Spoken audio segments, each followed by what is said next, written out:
before I get the meeting started, just a couple of housekeeping things, only because there are no microphones or anything.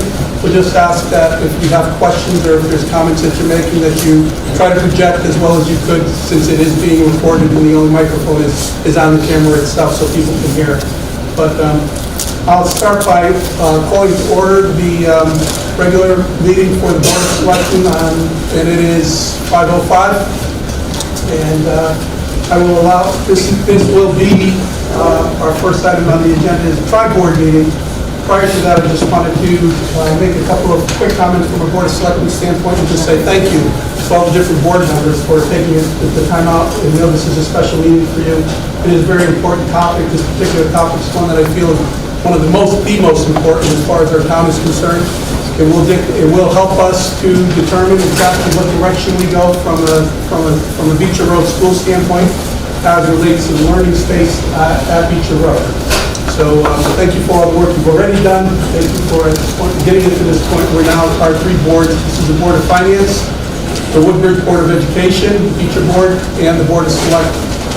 So also to the public, we're not having public comment at this meeting very specifically because there's two very major topics that we're going over. In February, we called two regular Board of Selectmen meetings.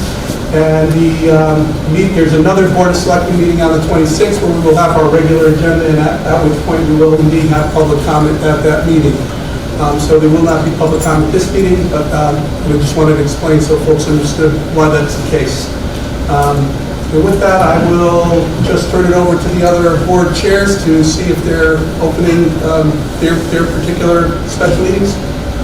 No, want me to start? Please. Okay, I'll call to order the special meeting of the Woodbridge Board of Education at 5:07 p.m. I'm Chair Lynn Piazzik. Present is Mike Strambler from the board, Aaron Williamson, Stephen Lawrence, Vice Chair, Jeff Hughes, Lauren Francesi, Jay Daya. I think that's it. Our special meeting agenda on the item on the agenda is tri-board meeting presentation. Susan? I'll call the meeting, call to order special meeting of the Board of Finance. I'm Susan Jacobs, Chair of the Board of Finance. We're here with Tom Handler, Javier Ayas, White Roland. We are missing two members, and our agenda is the same as Board of Education and Board of Selectmen. Thank you. Yes, I'd like to call the order of the building committee at 5:08. President is Jeff Hughes, Piazzik, Teresa Arabia, Marty Halpern, Justin Reed, and board liaison Rita McDonald.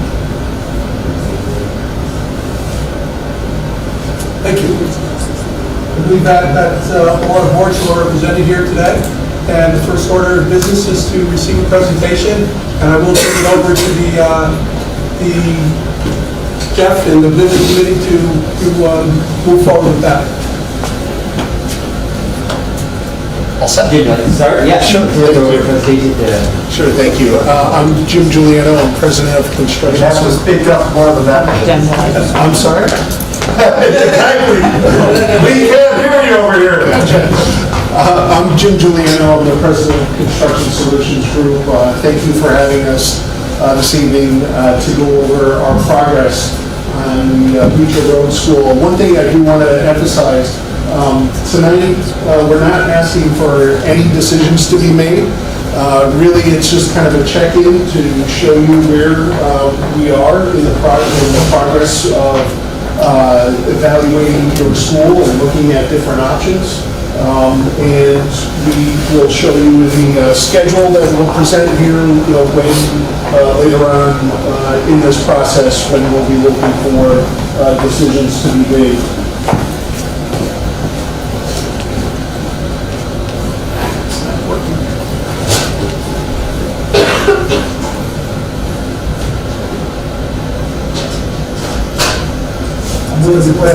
There you go.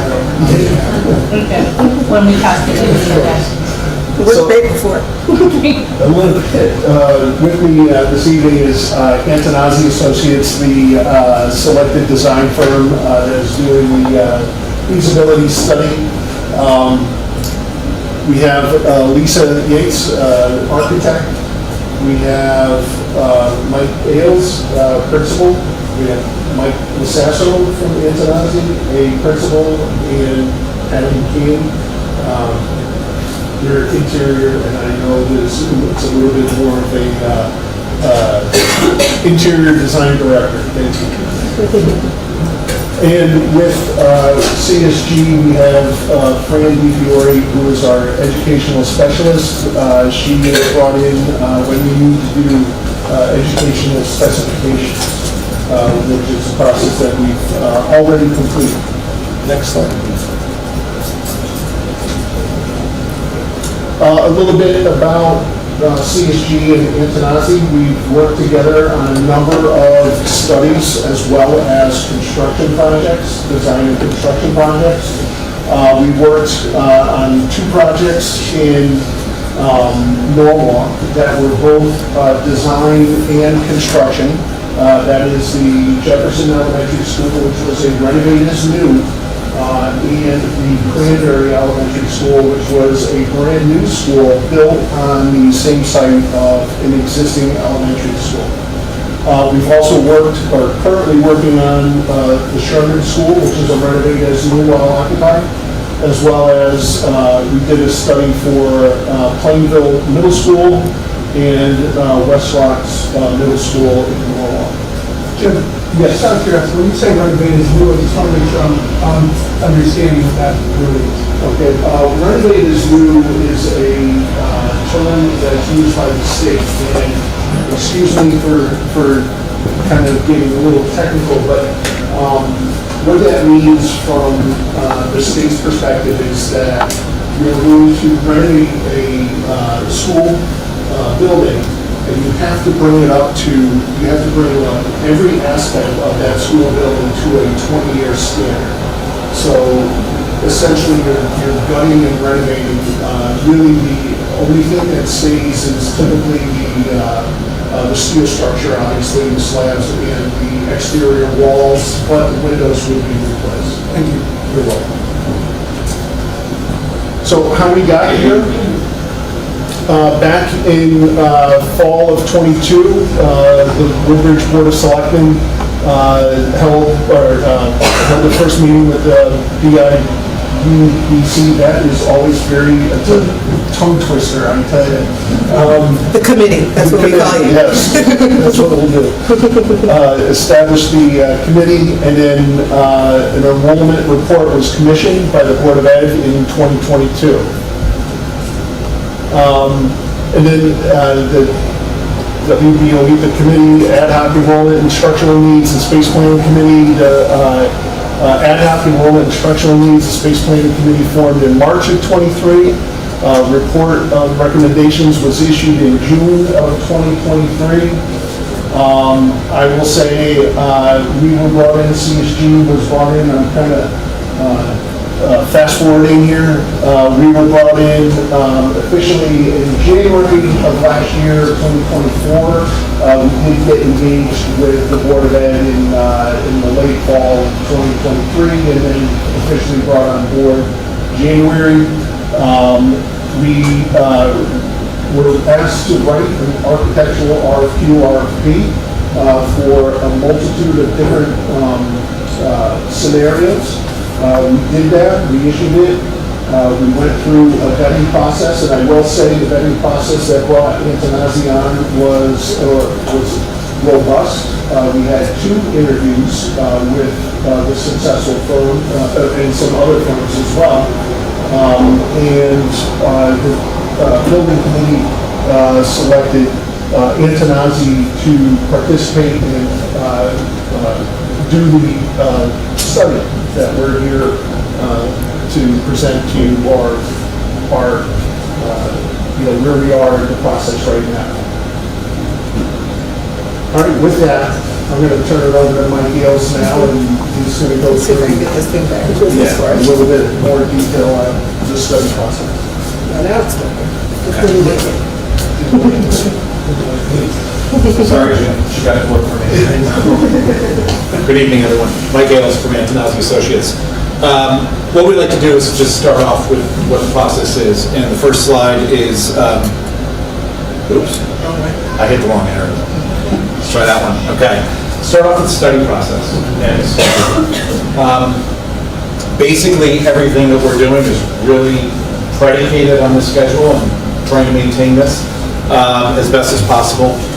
There is one particular section right here. It says we are here, and this is the tri-board meeting, so we are on the February 12th date right now. So you can see basically the things that have happened prior, which I'm going to discuss very briefly, and then where we need to go.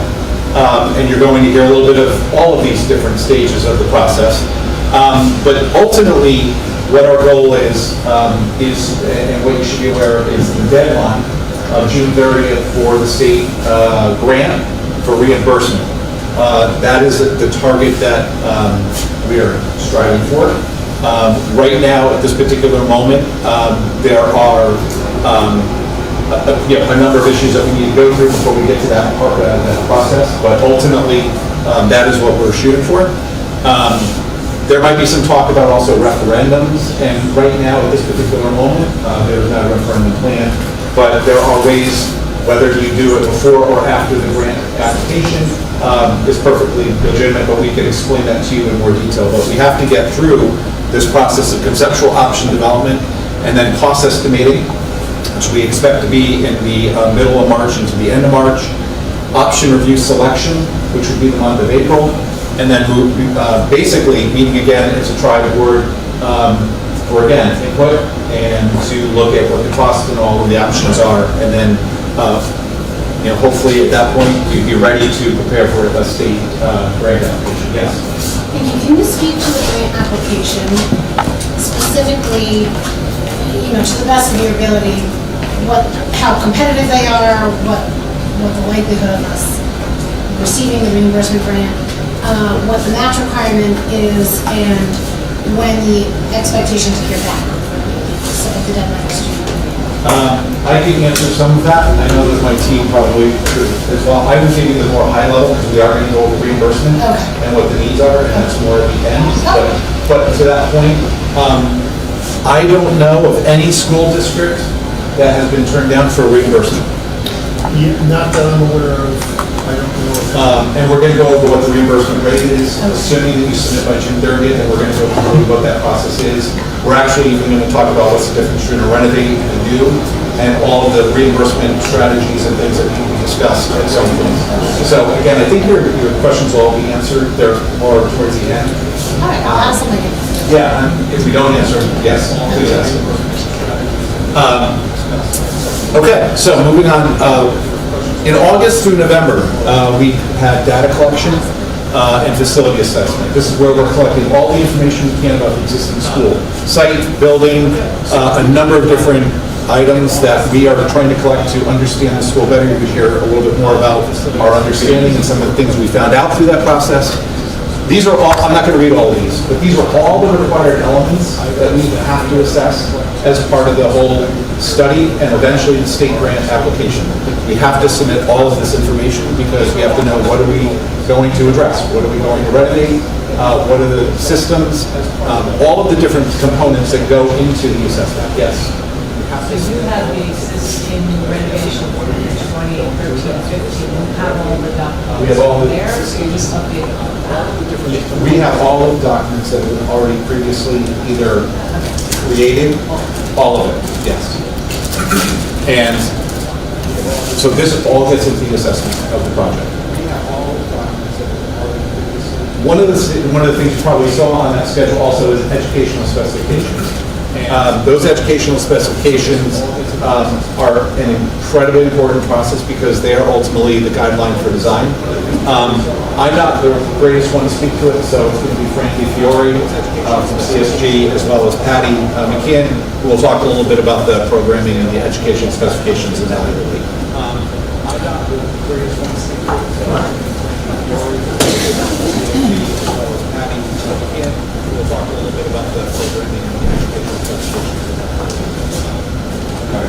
evening, everyone.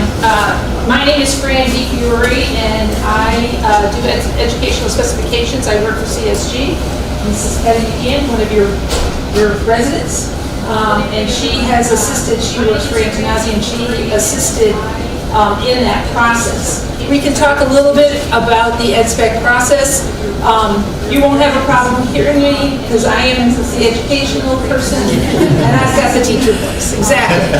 So to start the process, we make sure that we find out what the goals and the vision are for the school, for Beecher. And we make sure that that becomes part of the document. There is a section that's called Vision and Goals, and we make sure that there is an understanding of why we have to do what we do. So we call that a rationale. Very early on in the process, the EdSpec is done, and there's a reason for that, because it kind of guides everything else that gets done, and it's the basis for the study. And everyone uses it as a resource because of the nature of how it's put together with all the input from all staff. The review and approval by the Board of Ed is necessary. Educational specifications need to be approved by the Board of Ed in order to go forward with the grant application to the state in June, and so that is part of the grant application is your, what we call EdSpec. Yes? Ask a question about that. There was a time when Board of Selectmen approval of EdSpecs also had to happen. Is that still the case? In order to meet state requirements, no, but if you have a local requirement, that would be up to the town of Woodbridge, but from the state's perspective, it's only the Board of Ed that needs to approve the educational specifications.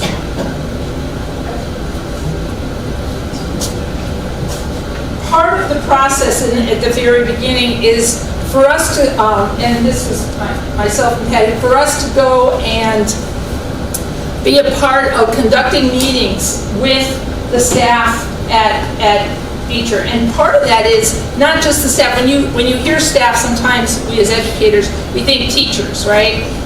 That wasn't true. What we want to do in any EdSpec is we want to get a story from the people who live in their space. So that means we talk to teachers, we talked to special ed teachers, we talked to the speech and language person, we talked to the cafeteria staff, we talked to constantly administration, we talked to the nurse, the social worker. We've talked to representatives of what was necessary, what they needed, what they had presently, what would be needed going forward to be able to educate the kids. And those sessions took about 15 minutes for each group to come through. Sometimes you had representatives. For example, we had a person to represent all of second grade, and they sat and they explained to us what the needs are for second grade. There were groups that came in to talk to us about what the needs were for music, the music program, and the art program, and different aspects of the building. So we were able to get a very comprehensive look at what the needs were inside the building from the people who are living with that every single day, which is very important. Yeah, sure. So as Fran said, I sat in on those interviews. I think of it, I have a different lens. Fran is developing the EdSpecs, and she's creating a document that you're going to have forever. I'm thinking of it as how we're going to use it for space planning and space needs, and how this whole plan is going to implement the design. So after the programming, and while Fran is putting everything together, she generates a space program for us to launch the design from, and that's allocating a square footage for every space based on all the data that we heard. And this is how we start the design process. And the next slide is basically just talking about one of the most important goals from a design standpoint, and that's implementing the 21st century learning environment. New century, there's a lot of new ways to say it now because we're 25 years in, but many schools haven't been touched in 25 years, so they need to catch up. But basically, there's 3 goals, and it's the classroom that I like to call is the third teacher. because I'm repeating myself to some of you that saw the workshop, but the first teacher is the parent or the caregiver. The second teacher is your classroom teacher. And the third teacher is the space, because you need to think of it holistically. You need the tools to implement the programs that are so sophisticated and so fast-paced and changing and evolving. You need to have the right space. And that's creating an authentic, active learning. Very flexible spaces. Like I said, programs are changing every 2-3 years. You can't be knocking down walls to keep up with the change in curriculum. And as the 3-4 C's are referred to, the gold standard is, you're creating spaces where the curriculum is project-based for collaboration, creativity, critical thinking, communication. These are life skills, and we're preparing the students in elementary to go to middle school. They're going to be using those skills in middle school. We need that to go to high school, college, and beyond in life. So those are the basic goals of the 21st century learning environment. And it's the opposite of a square box with heavy furniture that you can't move, no flexibility. Those days are behind us and moving forward. So the next is to talk about the workshops. And implemented them. So I didn't sit down because I knew I was going to stand back up again. So the community workshop process, some of you attended those. It was really, really fun getting information from your community. So we collected all the data, we created the ed specs, and now we gain input from the community. So this is a third level of study process, I guess you could say. So we facilitated those workshops. I forgot the exact dates, but there was a middle of January, and then I know February 3rd, because it was last week. And so we facilitated that. We had a much better turnout on the second one. When we do this, we make it as interactive as we can, but we want to make it educational as well. So based on that, one of the things we need to really make sure that we express to anybody who attended was that it is not a design session. We were not going to be showing designs. Tonight, for the first time, you're going to see some input on designs. But we hadn't done that in the workshops. Because what we're trying to do is gain input before we start, as they say, the proverbial putting pencil to paper. We wanted to make sure that we're incorporating as much as we can on the input side. So we made sure it was very clear. There was no design options. It was going to be input only. And after the workshops were completed, we are sharing those findings. In fact, tonight is the first time we're going to be sharing all those findings, plus some additional input that was received earlier today. Thank you, Don. So there were 2 exercises that we did. The first exercise was putting money in a bag. You have a certain amount of money, and you had a limit of how much money you could put in the bag, and again, some of you were there, so you know how that exercise worked. And there were 13 categories, which we explained to everybody on where would you put your money, what's important to you. But you couldn't put money in all the bags, and you couldn't put all the money in one bag. So you had to spread it out. And the results of that came out to about $49,400 was spent in the workshop with Beecher Bucks. And the number one, you can see the list, and it's in order. The number one item that came up was new 21st century classrooms. That got the most input from the community. Specialized instruction programs was number 2. And you can see how it goes down. Sustainable design, 3. Security at entrances perimeter. And you go down. And you see that really new century classrooms really by far was the bigger of the results. As you get lower down, you can see it's 70%, then 10, 10, 9, and so it goes down gradually. So really, when we do this exercise, we're looking to see if there's a real dichotomy between certain issues. And for this one, it was 21st century classrooms. We all thought it was fairly interesting based on what we had heard and what we thought going in, and this is probably part of the process too, that we learned from is that the bottom 2 were renovation of pool for community and eliminate interior ramps and stairs, or ramps and floor levels, which we kind of thought would be the reverse, but it was not. And that does say something about the community and what they are, again, what they're looking for and what they would like to see. So these are the results, and of course, this is all going to be posted eventually, as a PDF on the website. Yes. I'm sorry. Oh. The number of participants, I just missed it. Oh, okay. Yeah, it's approximately 50, because I don't know why it's not 50,000. I don't know where that $600 went. Someone stole the $600. So if you know anyone who's got feature bucks, let me. Does someone have? Oh, Yes, I just wanted to ask, so noting that the reduced and eliminated interior ramps and floor levels is at the bottom, Yeah. when you talk about renovating and bringing things up to code, it seems like that might be a necessary thing to do as opposed to an optional thing to do. Just because the community indicates their preference, doesn't mean we don't have to address it. Like, for example, if improving indoor air quality was at the bottom, guess what? We're still improving indoor air quality. So it just shows what the community's thinking about. It doesn't necessarily mean that we're going to pay more attention to one or another, but we certainly take it into as a factor. Can I ask you about the ramps? They were grandfathered in Yeah. prior? Are they still grandfathered in? We're going to address the whole ramp issue in a little bit as part of the design process. So Short answer is no, How long are grandfathered in? not if we renovate as new, but I'll go through that in greater detail. Right, yeah. which is why we didn't renovate it last time.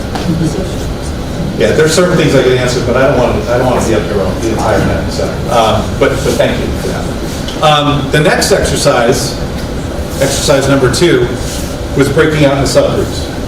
And so we had smaller groups. They were probably 5 to 8 people were per group that spoke.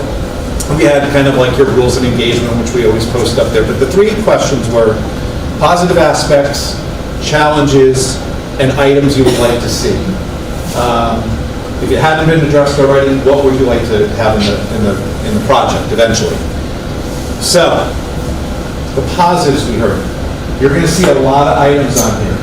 And again, it's more for when you're reviewing this at home on the website and you want to see all the recap of these. But ultimately what came out by far was, and you'll see by bold and then as it goes down, playground, garden, and outdoor spaces, and the one large school equals one large community. This relationship the community has with this one school, because so many kids are going to it, they establish relationships that obviously we probably all did, but especially when you have pre-K all the way through 6. That was really a resounding theme in the positives. You can see the teacher-staff culture is almost on every study or every workshop we do. Usually the teachers and the staff get a huge shout-out, which is not a surprise. And then a very active and community, the community being active in the PTO and what the PTO does for the schools. Those were really the 4, and then you could see all the other ones that came. And some of these, as was brought to my attention when we showed the slide in-house, was a lot of the things that were positives were also challenges. So there's a flip on some of these. So I just want to make sure you knew that just because it's, ramps and levels was a positive here, doesn't mean that it was only a positive, it was also considered a challenge. So there's some flipping of that. Mike, these 2 columns, Yes. are the things at the top the more frequent occurrences? The ones at the top that are bold were the ones that got the most answers, so it's kind of like whatever got the most, sometimes those apps, you respond to an app or something like that, and it's like a survey, and the bigger, the more answers it gets, the bigger the word gets or something like that. It's somewhat like that, so whatever rose to the top was getting the most answers. Thank you. Can I quickly ask, are these community responses, not teachers? These are community responses. So you had 50 people in the room. Yes. How many of these were school affiliated and how many were general members of the community? Well, we all broke up as facilitators. I would say it was a large community. It wasn't like teachers or... No. It wasn't even all just kids in the parents. school district, and how many did not? Do you have any representatives? Oh, I see what you're saying. There were a few people that left early before the subgroup because, again, we try to obtain information in a lot of different ways. So there's a very private way of the bags, there's subgroup, and then there's Q&A. So anybody who wants to speak in front of a large group versus, and we also had index cards. You see the little includes index card comments. We had a few index cards and we included those in the comments when we were, in where the rankings were. So if someone wrote playgrounds, we would say, okay, that vote was a vote for the playgrounds. But as far as the subgroups go, it was probably 2/3, 3/4 of the people that attended then participated in the subgroups. I asked this because I see top-rated school, as one of the lower items, and the majority of people move to this. So I'm trying to get a sense of what sort of sampling you've got. You're basically talking about the pro and the con about doing an exercise like this. Is that, Yeah. I think basically one person said that. Doesn't mean that no one else thought it. It was just other things rose during the conversations of the subgroups. Sorry, can I just make, well, these are all positives. These are all positives. And it's ranked by how It's just often ranked they were said. top to bottom. It's just ranked by how many people kind of voted for that or expressed that opinion. There was no vote. It was just, okay, what are the positives? And people said it. And for example, almost every single subgroup said something about the playground, the garden, or the outdoor spaces as a positive, and one large school community. And then it went down from there. Mike, my recollection was the question said something about positives about the facility. Right. So that might lend yourself to those types of answers, whereas Dr. Guy is saying, he's surprised that top-rated school is low. I don't think of that as being related to my facility here. You know? One little side note is that the facility also doesn't, when you talk about the facility and the positives, teacher, staff, and culture isn't really about the building. But it's more, listen, we want to make sure, first of all, that's known, number one. And number two, what could the teachers, the staff, and the faculty, and what could they do with a facility that is much better? I mean, you can imagine what that kind of culture would do in a better facility physically. So that's another way of looking at it. So thank you for that. Yeah, there were challenges. On challenges, again, more groups said the building sprawl and finding your way through the building was a challenge, and the odd-shaped and unequal classrooms was also something that was mentioned in a lot of subgroups. Too many access points and a small cafeteria were also mentioned and had a few more comments in the groups. As you'll see, it goes down. There's a lot of challenges here that are listed, but we want to make sure that it's captured, because if you're a community member and you said, empty rotunda, that is a challenge. I mean, what do you do with an empty rotunda? Well, let's use it. That's a challenge that you got it, but you're not using it. Doesn't mean that we can't do something with it or address it in some way, shape, or form. So, again, these are all the challenges that were brought up during the subgroups. Can I just ask, I'm just curious about the odd shape of equal-sized classrooms. Yes. Having had 2 kids at that school, and it never crossed my mind. And I'm a design guy. Can people specify a little more about what they meant by that? Because it surprises me that showed up at the top of the list. Well, I was going to say, we are going to, you could answer it, but we're going to definitely address that. I'm surprised by that finding. Right, we will get into that more, but one thing to remember, before we did the community exercises, they watched a presentation about our findings regarding the building. Okay. So that's great. That makes sense. That's a good. There was a discussion about the disparity between the large classrooms and the smallest ones, being 1,400 square foot versus 600, whatever. Okay. That's what I wondered. So that's what we answered. There was also a targeted tour of the school before the presentation, so people are actually able to see the largest classroom in the building versus the smallest classroom, and there is a huge disparity.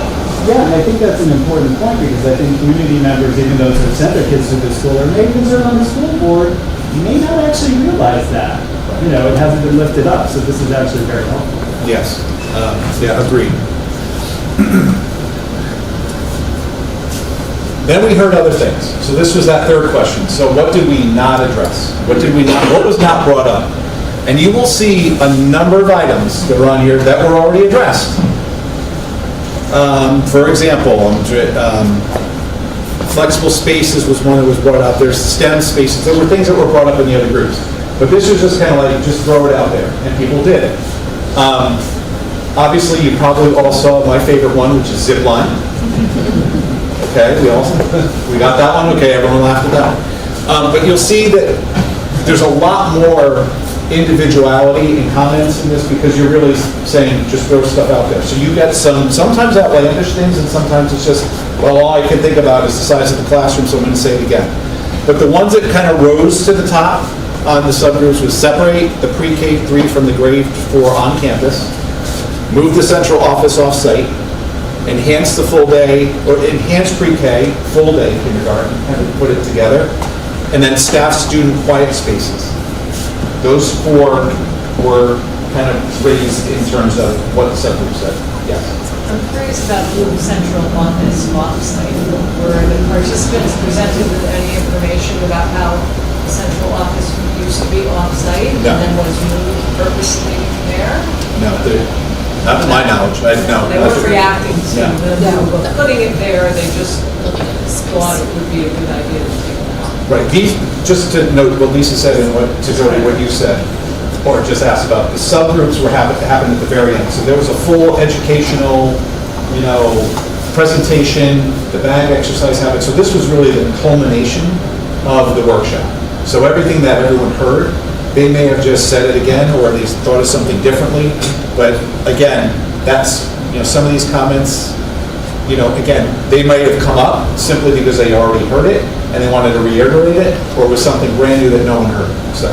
Just so I understand, when you say central office staff, you're talking about just the superintendent of the business office or also special ed and other My district services? administration.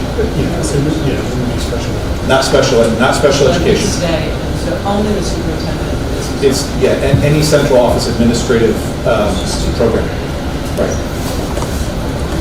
And again, I think a lot of this will be addressed, again, as we go through, you'll be like, oh, okay, special education is there. There are a few other district-wide administrative positions within central office, but special ed as a programmatic portion of the school is incorporated into the school. If that. The special ed office is. Right, the directors. Not we're only talking about the south office. Right, correct. The south office space. And when we did the X-Specs, we did the same kind of interviewing for central office that we did for the rest of the building. So we have all of those spaces accounted for. And when we get finally to the end of this presentation, Jim will get back into differences in how central office would be funded versus the school and then the pool. Right, so just for reference, though, there are no members of the central office that were here when our central office was in this building.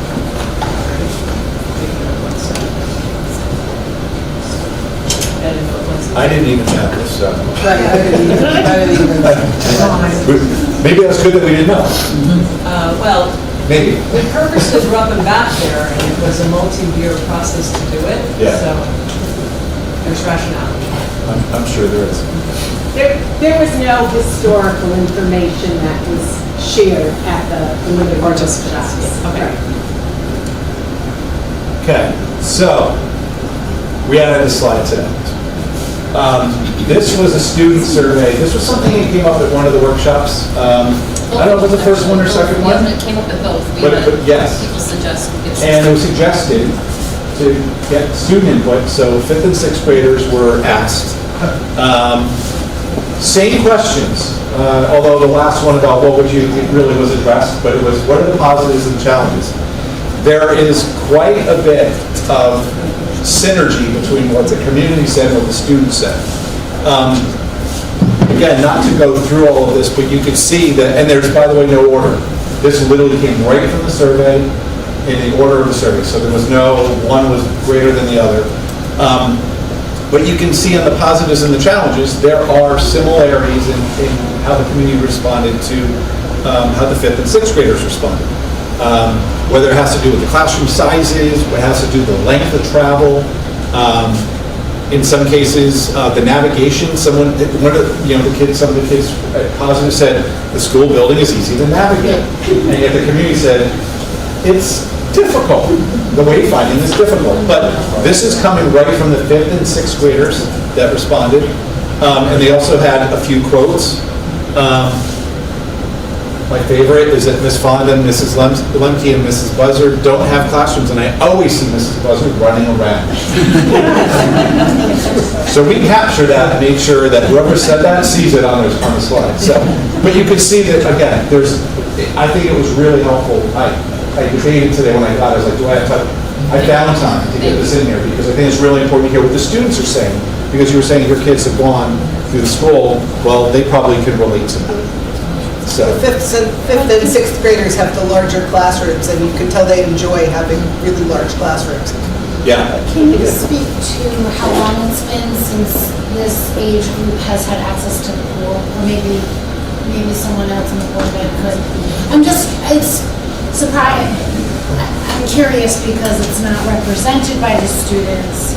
And then I'm wondering how you're reconciling the feedback about the pool, because in your previous slide, the pool was suggested as being used for programming, but in your Bucks slide, it wasn't It's all coming really. up. The whole issue with the pool is going to be addressed as part of our, what we're, some of the proposals that we're thinking about. I guess I can answer that, Andrea. Yeah. My son is a fifth grader. I don't know if this is helpful, Alex. Mine is too, and I can't remember. The answer is they haven't because COVID was their kindergarten year and that all shut down in March, and so my fifth grader hasn't had. I just want to shed light on that. Might be indicative of why the pool isn't represented here from the student's perspective, because those surveyed haven't had the authentic teacher experience. That's probably very much the case. I don't know what it's like to have them. And just to give context on the other end of that is that it ended in COVID. So my daughter was a fourth grade in 2020 when we shut down for COVID, and that was the end of the pool. Yeah. So there's a whole generation of kids now, and parents that didn't have that. Can I just ask that you send us this slide, because that's not in our packet. This slide. I added it 2 hours before this meeting. So, yeah, this is the only one that was added. There were a couple that had a couple adjustments, but it's all of this slideshow can be resent to Allison, I guess, who got it, and then it can be shared with everybody. Okay. I think I've done enough talking. And now we're going to go into actually the school, the understanding of it, and then we'll start going through some of the options that we started thinking about. It's all yours. All righty. So, in order to start looking at options, for various kinds of options to redevelop the future school, we had to understand what the issues are and in the context of your ed specs. But, back to the beginning, we went through the whole entire building with Vito and with all of our consultants, and we were always noticing it sort of in pre-design. And we're hearing, there's not enough space. We keep hearing there's not enough space. Pretty soon I'm going to talk about whether or not really there is enough space. But we're also finding, there are these large rooms like the rotunda, which because I think primarily because of security issues with the glass wall between the rotunda and the hallway, it's really not used as often as it could be. And then to contrast with that, you also have spaces that are large, but they're shared by too many different kinds of teachers with different kinds of learning programs. So there was this whole lack of right sizing of spaces. And these additional classrooms that are needed are, they're of varying sizes. So we looked at, and this is back to the ed specs again, we looked at an ideal classroom size of around 850 square feet, and you have classroom sizes ranging from, I think, 715 square feet to almost 1,500 square feet. So, a lot of that space capture can address some of your programmatic needs. That 12 to 15, is that additional need right now or per the projected enrollment? For the projected enrollment. Thank you. Yes. And then we addressed the long travel distances, and these were our initial thoughts. Looking at the building, so we have all of your drawings. We started generating a three-dimensional model of the building using software called Revit, and it was important for a building of this size to really look at all of the various levels, which I'm going to get into in a minute. But also these are, the age of the building, started in 1960 with this sort of simple layout, and it's really been over the years, then the 1970 portion was large and really introduced most of the ramps. And then, you can see every sort of avenue for expansion has been addressed over the years. And so that brings us to now, the total building size is almost 148,000 square feet. And then we're contrasting this. If I pull this in here, I'm going to go to the next slide. Can I ask you a quick question? Absolutely. Let me just go back one. You said 12 to 15 additional classrooms. So of those, how many special education classrooms are included in there as well? What was Yes, the breakdown? so one of the things that I did that's not part of this presentation, you mentioned there's a space program with all of the ideal areas for every kind of space. And then we used that, the breakout of the building to look at all of the existing spaces next to that. So, for instance, special ed, I think there were 7 special ed rooms requested, and then plus different kinds of special ed related resource rooms, and you have 10 special ed spaces. And also something that was sort of, this is an aside, but when we went through the plans, the district was kind enough to help us update some of the room names. Every name that was updated was changed to spec. So you can really see the need sort of rippling through the school. Yeah, it's a variety. I think some of them are core grade level classrooms.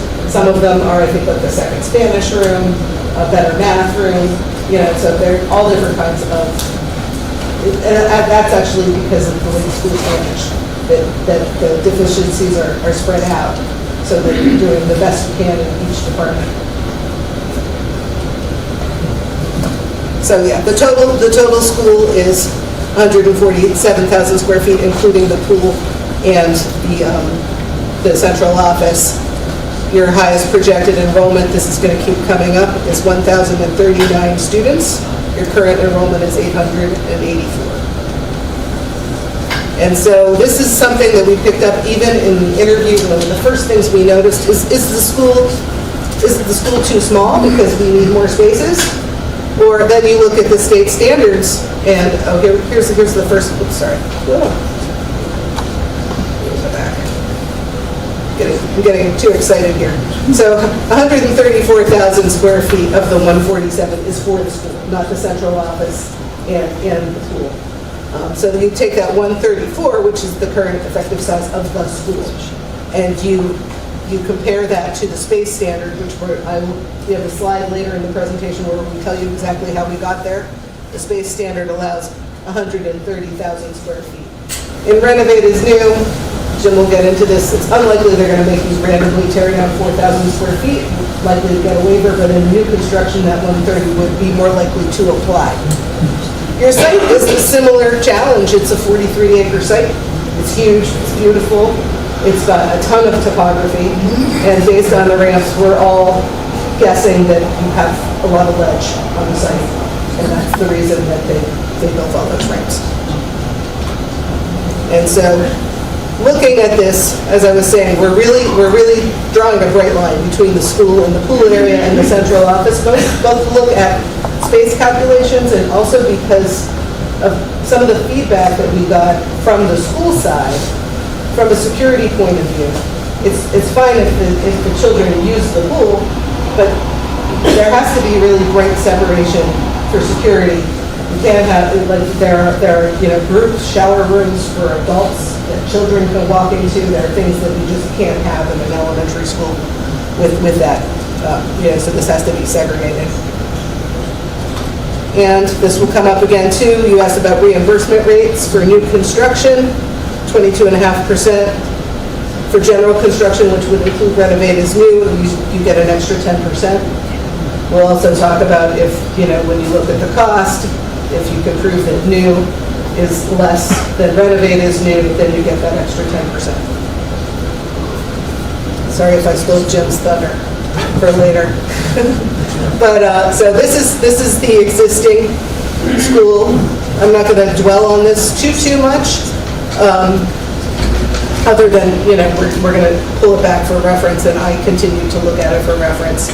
You have come in, you have kindergarten, first grade, the multi-age group is over here, your cafeteria, your library, you go down the ramp, fourth grade, fifth and sixth grader in the triangle, some of the music and specials are down here, and then the big gym. And then this is all called out as phys ed, but it's also a little bit of special ed right now. And now I'm going to get into some of the conceptual ideas, and these really are hot off the presses because, our last committee meeting was only on February 3rd. So we're going to show you a renovate as new option. We're going to show you 2 new construction options, and then we'll sort of go through the future of what kinds of hybrids we're going to do next. So we're going to start with renovate as new, which is an A-series option. In our RFP, the committee asked us to look at various different kinds of options, and we're using those same letters just for consistency. And so our challenges with renovate as new, well, renovate as new is always challenging because it's the most constrained way to design a new school year completely within the existing footprint of the school. And you can make wholesale changes inside, but you have to respect things that can't be changed about the existing building. And for this one in particular, we're looking at trying to right-size your spaces, redistribute the space to reduce travel because we still have the whole footprint, that long school. We have to think about phasing, which we don't show that in detail for renovate as new. We show it a little bit more in the new. But one thing that you have going for you is a larger school. The smaller a school is, the more difficult it is to find swing space during construction.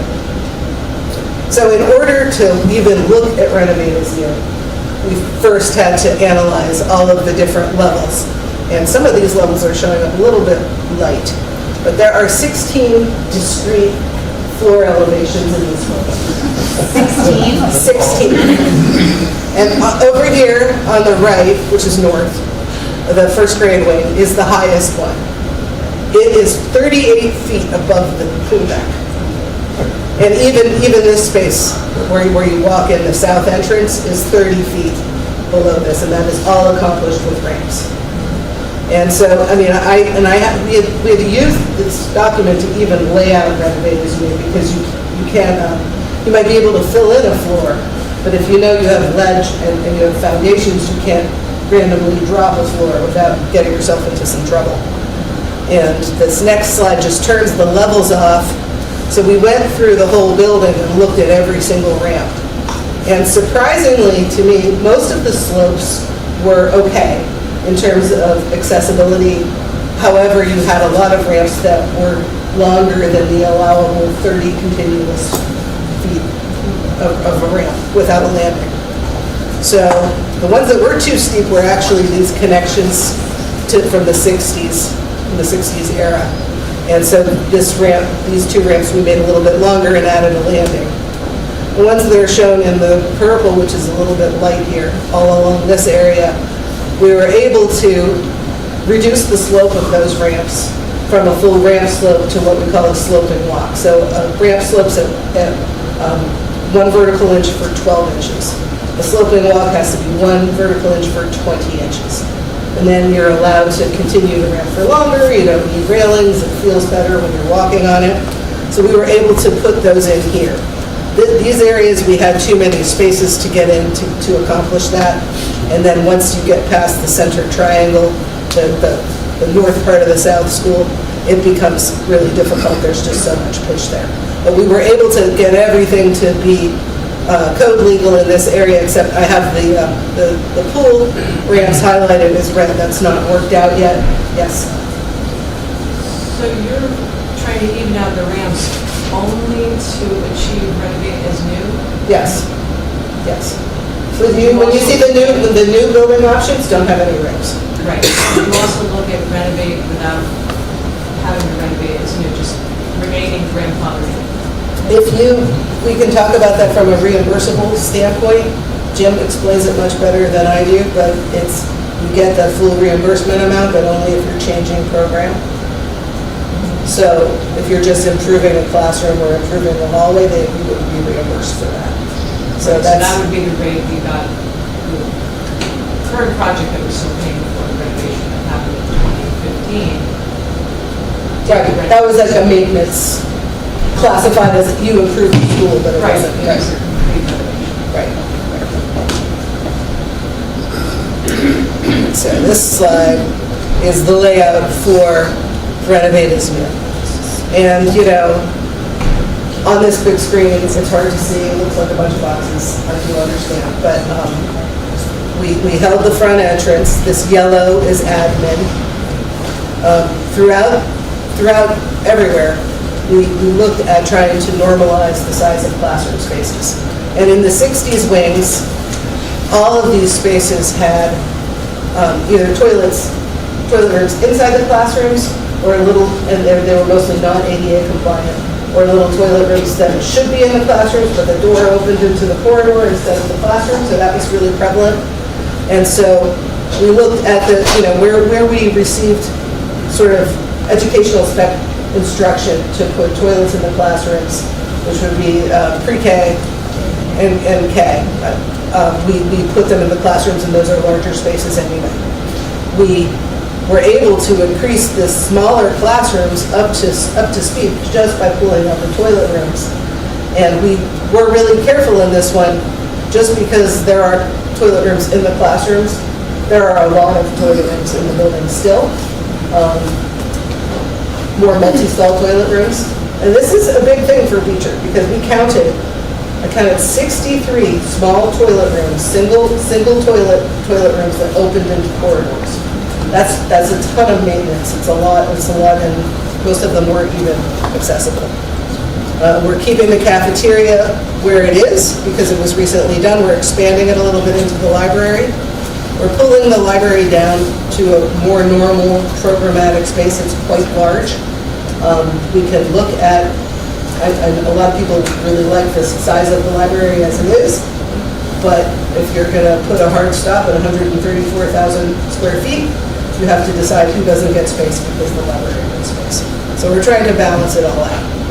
So we have this kindergarten. We took the auxiliary gym and made it more like an auxiliary gym, and we pulled the extra spaces that are in there out. This purple, this sort of pink purple, that's special ed. And when we're looking at these plans and we have them colorized, we always look to make sure that there's plenty of pink all throughout, dispersed throughout all of the grade levels. This is 4th grade still. We relocated the multi-age group to the triangle, understanding that their garden, which I think they've been tending for 25 or 30 years, is still really close by. So we've given them a door outside so they could still access their gardens, because renovated new is one of the only options where the garden wouldn't be a brand new garden, it would be their old growth. And then we have 5th and 6th grade is still here. The art classroom is one of the only rooms that really retained its current position. We have some Spanish down here. We have more special ed. And then the music suite. One thing that I'm developing here, to get good separation between the pool and the gym, even though it's a couple hundred extra square feet, I think we should take the locker room that's on the upper level and give it to the school, because that allows us to achieve much better separation with the rest of the space. And then also for this one, looking at the program, we would propose a slight expansion to the central office space because it's outside of that restricted 130 square feet. And then you want to introduce the new options. Do you want me to MC or do you want to drive? Do you mind driving? Not at all. Your lightsaber. Good evening. Again, my name is Michael Lasasso. What we want to introduce to you, and I think Lisa did a really excellent job of going through the analysis of the existing building and the challenges. And I wanted, before we get into this in detail, I just want to mention, ultimately, the options that we're going to be developing are going to be estimated. And there's a myriad of different alternatives that we're looking at, but we've looked at 2 separate ends of the spectrum. So the first being the renovation, and then, which is fettered by its constraints. We're looking at the other end of the spectrum in the next couple of options, which describe a new alternative, or new with some modifications of the existing building. And I think somewhere in between are the B and C options, which we'll talk about at the end, toward the end of this presentation, which it meets it somewhere in the middle. And from an estimate standpoint, which is our next step after this, traditionally the renovation is more challenging because of the need to move people around. there's always a need to relocate them and secure them, and that oftentimes happens in multiple situations, so that tends to be a cost driver. Whereas with new construction, building everything brand new, instead of taking advantage of, as Jim had mentioned, some of the infrastructure, the slabs and structure, that tends to be an offsetting factor. So it'll be interesting to see how these options develop. And I'll mention also too that what we're hopeful about tonight's, we kind of think of it as a working session. Yes. We would love to have some feedback, because rarely do we ever hit it right the first time. There's always some room for improvement, different opinions and input. We find it all helpful and quite welcome. So we're doing our best with this first pass, and we're excited about it. I think there's some merit relative to the information we collected at the workshops and interviewing the staff. So I guess without any further ado, we'll let Lisa go into the next scheme. Right, so this is the first of the two new options that we'll share with you tonight, and we're calling them out by where you enter the building. This one retains an entrance at the north side of the building. We would intentionally start a phase one to the north of the existing building. We always think the first pieces of a building like this that you construct, they become a lifeboat. So you can start offloading functions into these spaces so you can keep moving. The second phase would be a replacement of this is current first grade wing, but this would be the new pre-K wing. And then we would start to build over this footprint coming down. And also I think that this 60s and I think 84 space could be used as a swing space as well. We would also rely on the south end of the school as potential swing space area. And as we keep saying, these are hot off the presses. We've started to do site layouts. These have not been vetted out by our civil yet, so there's not enough parking shown on here yet. We're definitely going to address that kind of thing. But we're looking at your topo, and we're trying to make sure we can get a loop around the school, because that's sort of the most critical thing. Then you can start talking about which part is the bus loop, which part is the driving loop, and make it all really function for you. We have a garden space up here. You'll see I have a multi-age group up in this corner. And we have a complete separation of the pool and the existing gym in this one.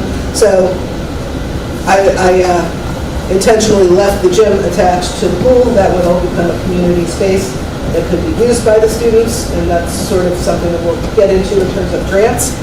And this one also leaves the Board of Ed, but expands it into the current assembly space, some of the other spaces that already exist down there. This could just as easily develop, both of these could, with the Board of Ed central offices being attached to the school. But gotta start somewhere. This is where we started. So this is a new building layout, and north was up in the last slide. Now north is to the right. So this is our front entrance at the north side of the building. You come in and admin is right there with a secure entrance. The cafeteria is also very centrally located. One of the things that we think is really strong about this particular scheme, when we were doing the ed specs, there was a call. It would be really nice to have an assembly space that's large enough for the entire student body. But in order to put one in that is uniquely that function, will sort of blow your space standard out of the water. So by positioning the aux gym right next to the main gymnasium, we can put a removable wall in there and have a nice large assembly space. This is the first grade wing right off of the lobby.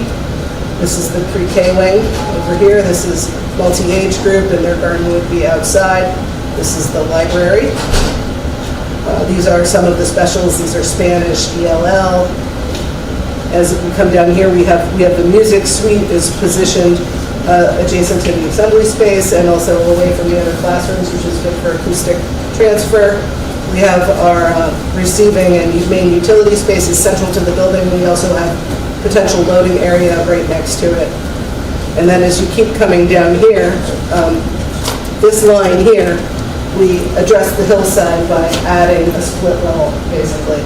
So as you go down, this longer one accommodates the 5th and 6th graders and special ed second grade is here. And as you go up, we have we have third grade here, third and fourth grade. And so we have one art classroom at one end and one at the other end. The north one has the north light.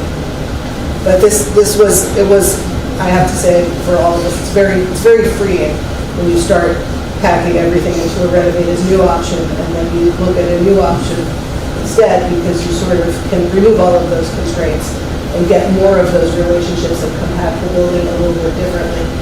But, ideally, we try to pick the best of both. So the upper level is the second floor of the area that... Sorry? The upper level that you're showing is the second floor. It's 7 or 8 feet above the main level, and this side is 7 or 8 feet below the main level. So it addresses, if I go back... So they would all have the same roof line? No, and actually the roof line will be popping all over the place, because we'll do large spaces like the gym and the cafeteria will be higher than classroom spaces, so we can introduce high windows, that kind of thing. And if you can see, there's more topography here. This lighter portion is that upper level. So this is all on one level, and then this goes down and up. So just so I understand that other screen that you were just showing us, that is not repurposing any existing space. Correct. It's building all new space. Both of these options, the new options, are all new. We're basically demolishing the That's school. correct. And can we do that before we're done paying for the renovations? That we're not done until 2035. So that would be something. We can't demolish what we just renovated. Well, you can. It would be prorated, and Jim can speak to it.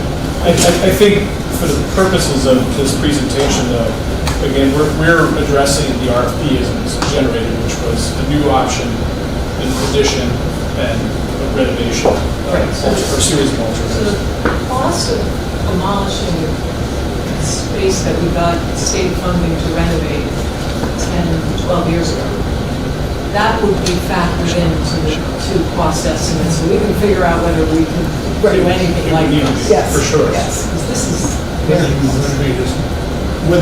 They're both very costly. Renovated new is also very costly.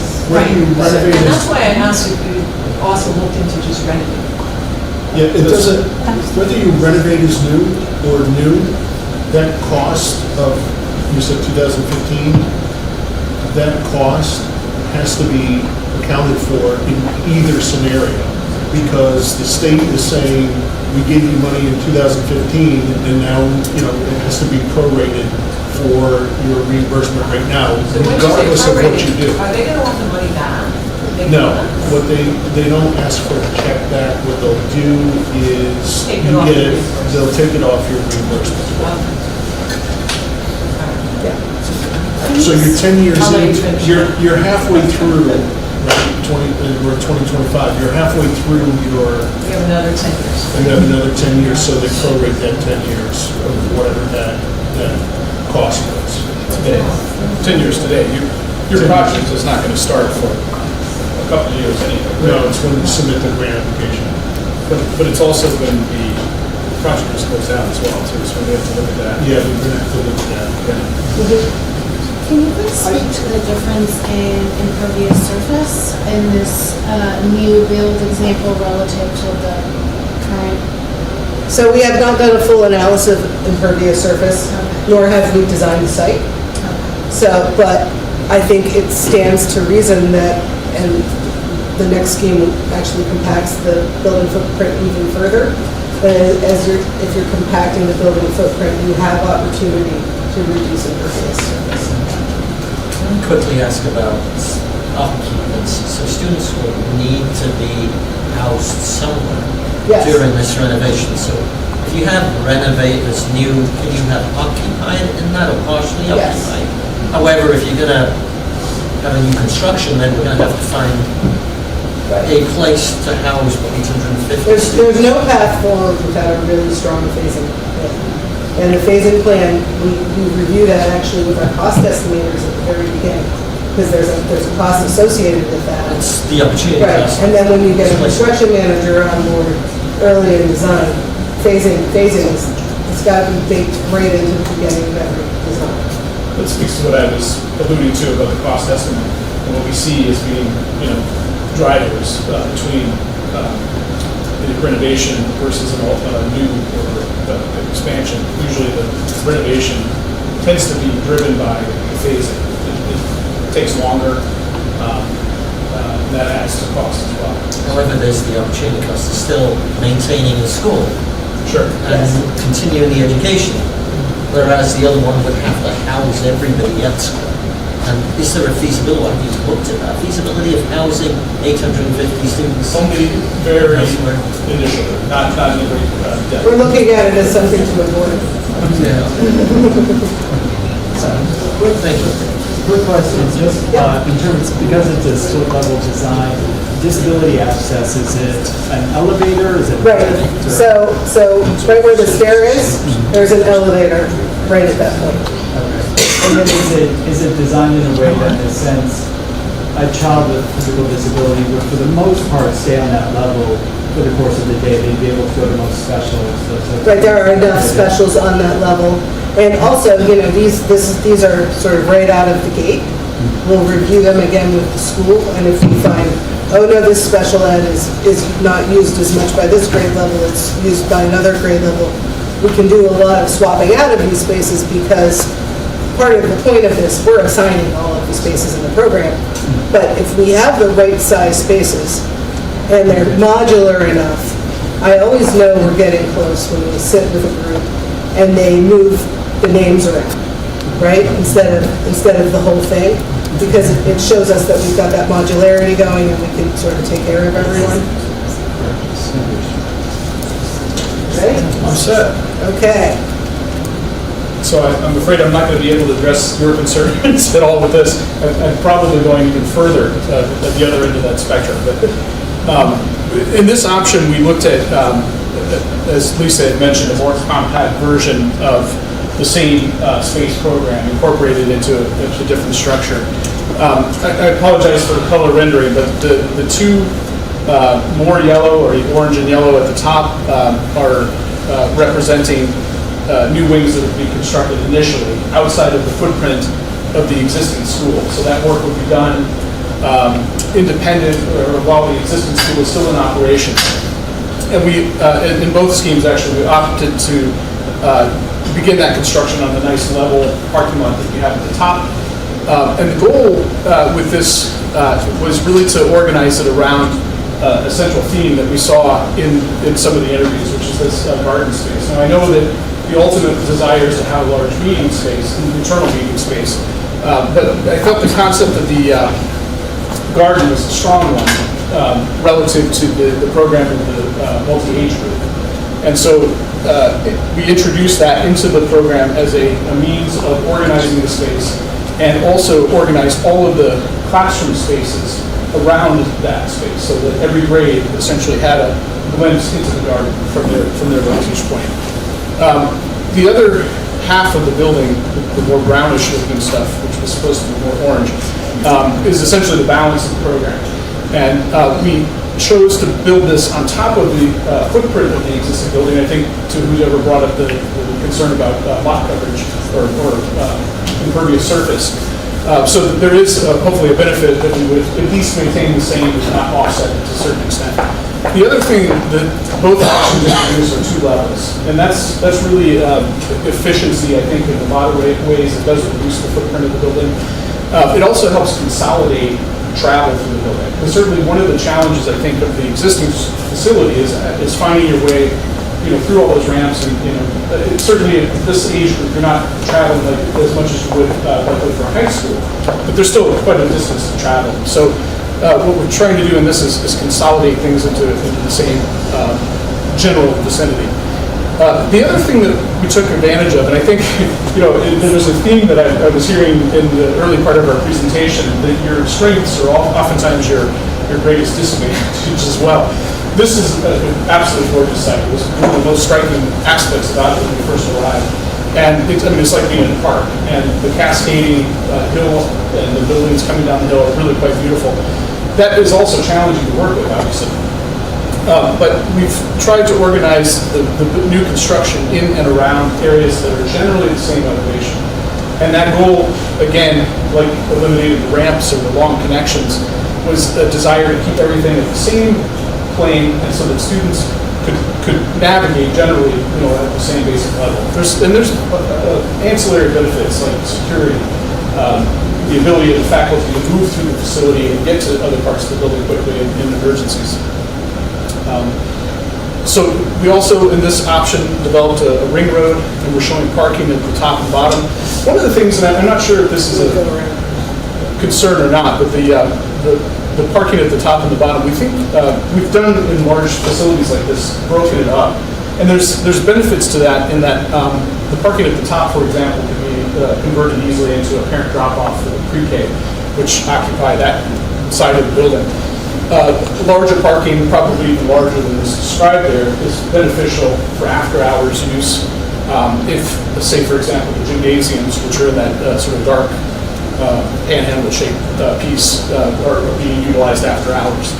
And then, of course, the benefit of the road connecting everything also offers, again, another level of security and safety.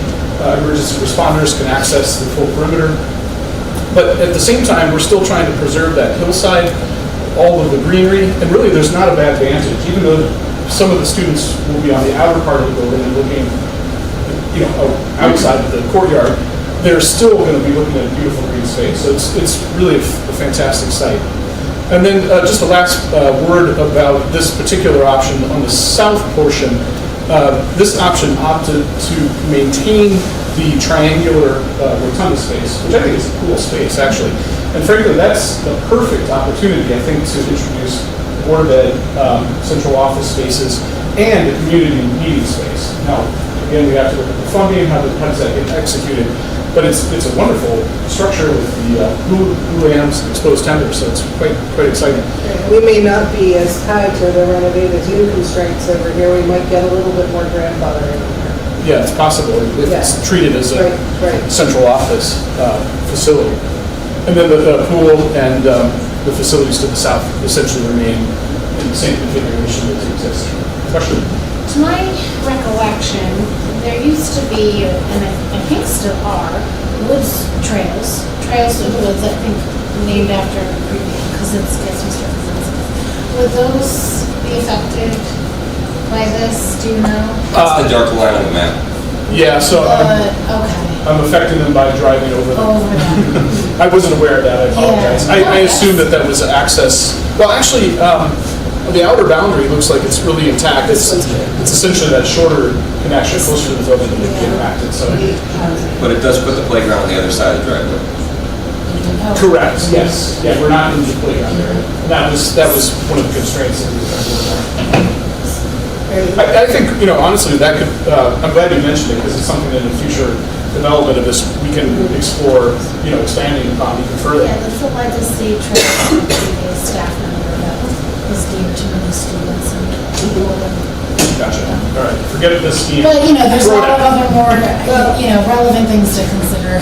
No, but it's an excellent point and certainly appropriate for the site. So. Yeah. And when we put ring roads around schools, we almost always think about how do we gate them off? Because they're not busy all day. They're busy. We like to have a nice parent queue. Fire marshal likes to see access around the whole building. But there's no reason in most cases that we can't put gates on either end. And maybe the trail goes alongside it, but it doesn't have to be such a traffic and vehicular kind of feature in the day. Yeah. I would hate to see that outdoor space changed too significantly. It provides great refuge for students and integrates, I think, some concepts of different types of education, like Waldorf education, where kids can they have walkways through nature. That's very helpful.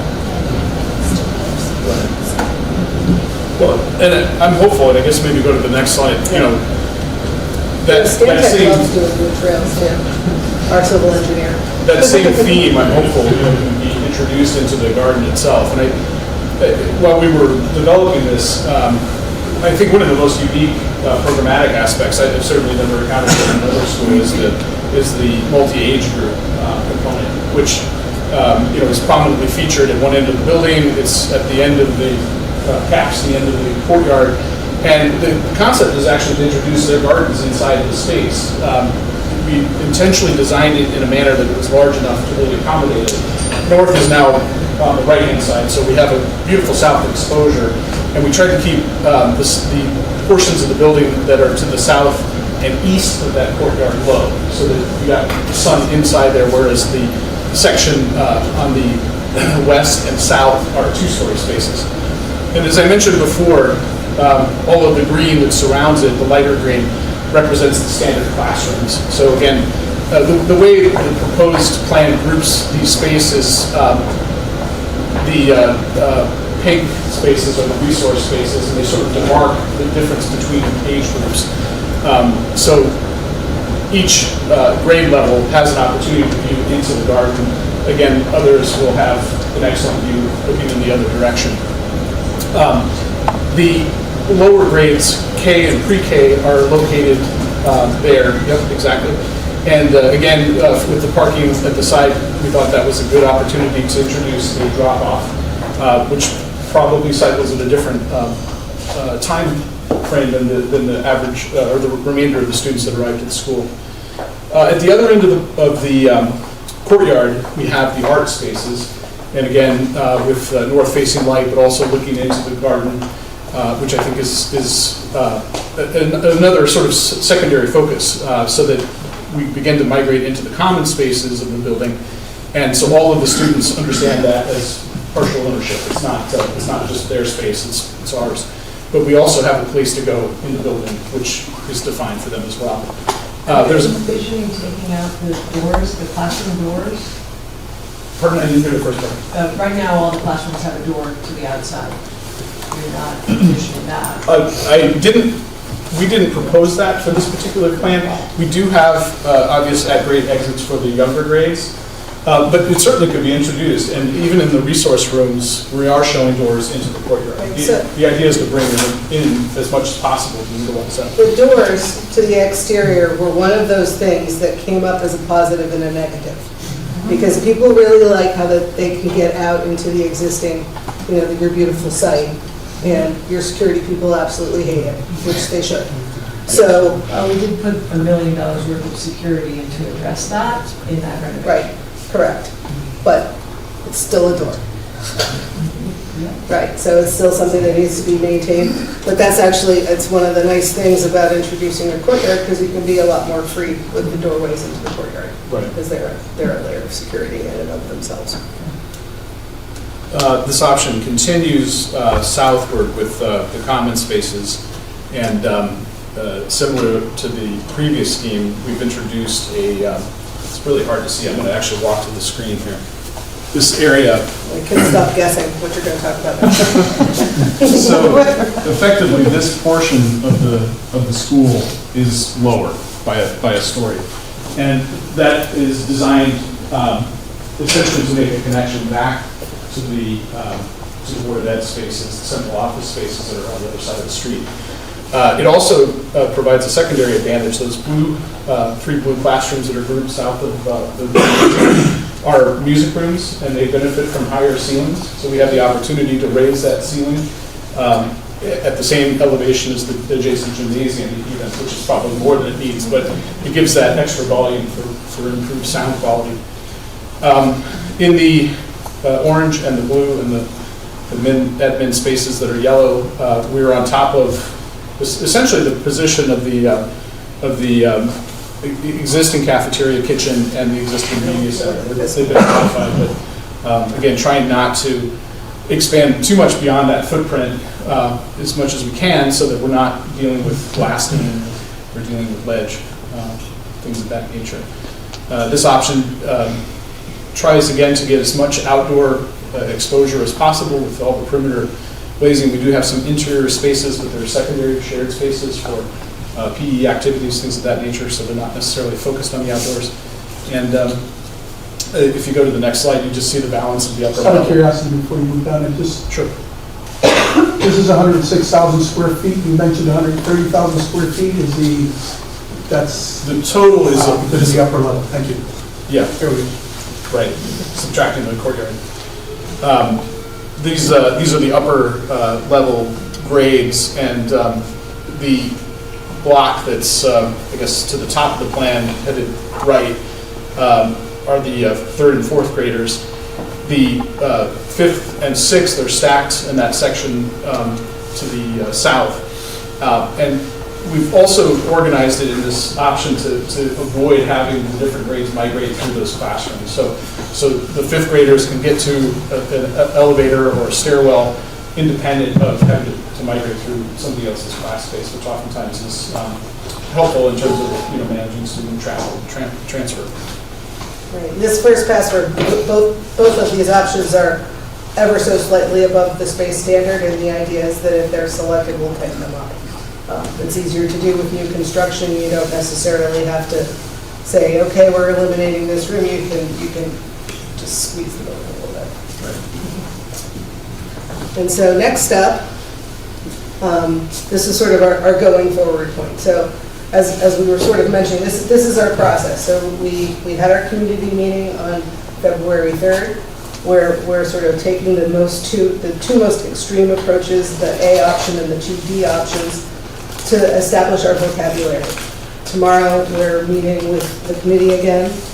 We haven't met with them for 2 weeks, so this is all going to be new. It's going to be an extensive debrief. We're going to find out what everybody thinks is working and thinks might not be working as well. And as we take sort of hybrid options and start looking at different areas of the building existing that are more successful and the new portions that were more successful, and we'll try to take the best of everything and look at a couple of different hybrids. This is a slide from the very beginning of the project, and if you put an addition in a place where you have open space, it helps you with phasing. An addition in the center, it starts to help you with your level changes if you're trying to connect to the bottom. So we'll look at those kinds of things, and after we have a little bit more feedback, but it really helps once you start to generate a vocabulary.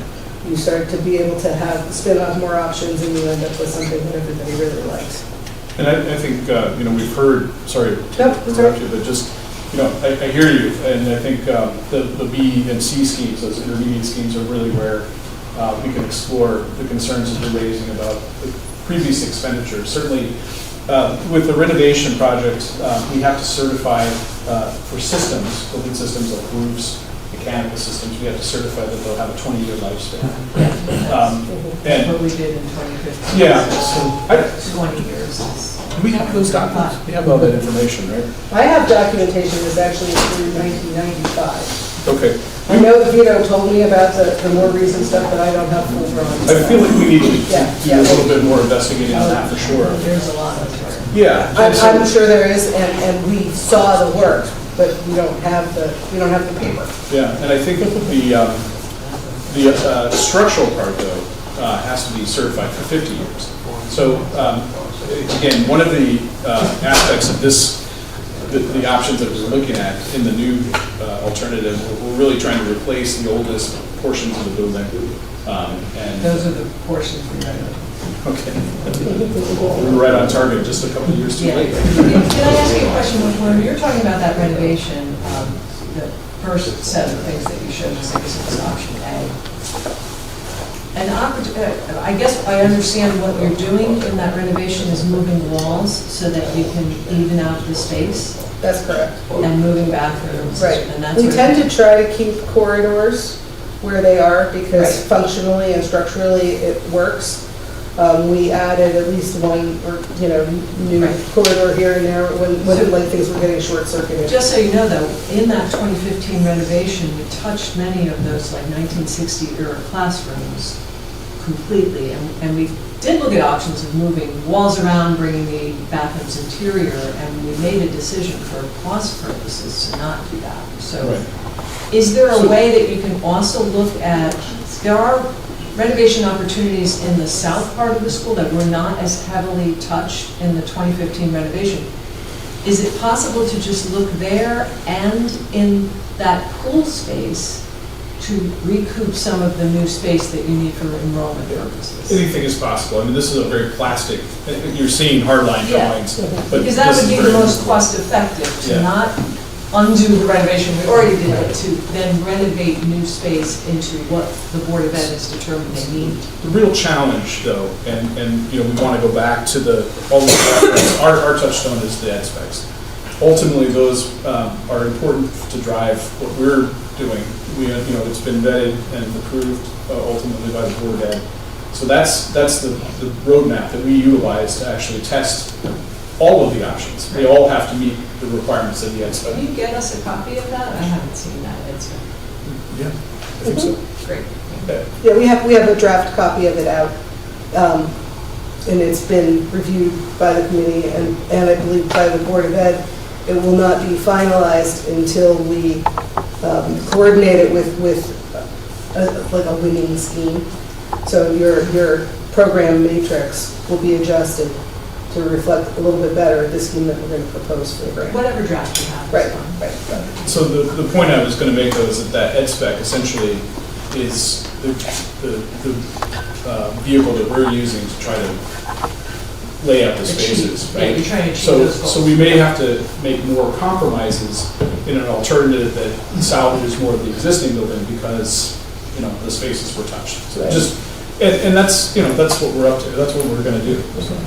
The south portion of the building is also really challenging because of the steep ramps and small spaces that are attached to them that are not ADA compliant. Can I say a question? In the south building though, if we do what's being potentially suggested, we're already above our square footage limit. So don't we run the risk that if we expand there that we won't get reimbursement? So your space standard applies to educational spaces. Right. Board of Ed or central office is not bound by ed spec. Right, but if we revamp that south side for educational purposes, It would drive, yeah. that's already way above what we're allowed per square footage. If you're taking the pool back and incorporating it into the school, And so we would you're not gonna, get you're gonna come up everything. against some reimbursable Right. roadblocks, yes. And Jim, you'll talk about that when we come into the grants. So, the options, and then part of our charge was also to, the way this was phrased in the RFP was to look at relocating kindergarten and pre-K elsewhere. We're not sure that that's the direction this series of options will take. We're going to work with the committee, and this is kind of the opportunity for any kind of out-of-the-box ideas, maybe that hybridize other sites in town or something like that, or, you know. So how does this happen? Or what consideration So do we analyze or how do we include the- this in our thought process? Just understand that this is something that was given to us by the committee in our request for proposal. And we're carrying it not necessarily as this specific option, but as something that we come up with together. It might look like this, it might look like more hybrid options that are in Series B, whatever seems to be the most useful to the community.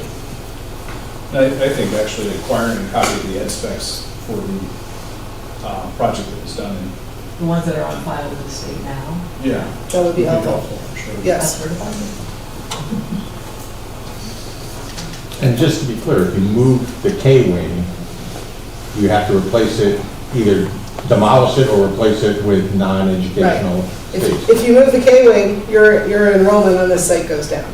So your area goes down. Right. And it, you know, and since your building is capacious, you know, think about how that works. Yeah. Well, it's interesting, and, you know, I'm not on the committee, but I'll just say, given the strong feedback. This is what I'd like to I will say, part of what we heard is having everyone in one school, and this is our community center.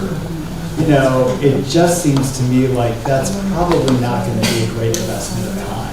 You know, on your part, to have to look at exploring an off-site option, because that sort of goes against the ethos of the community as it's been expressed. Right.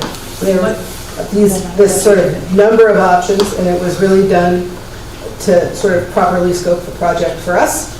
So you know, we know what is being purchased in terms of our services, but it doesn't have to be that exact thing. And we even covered that when we were in the interview.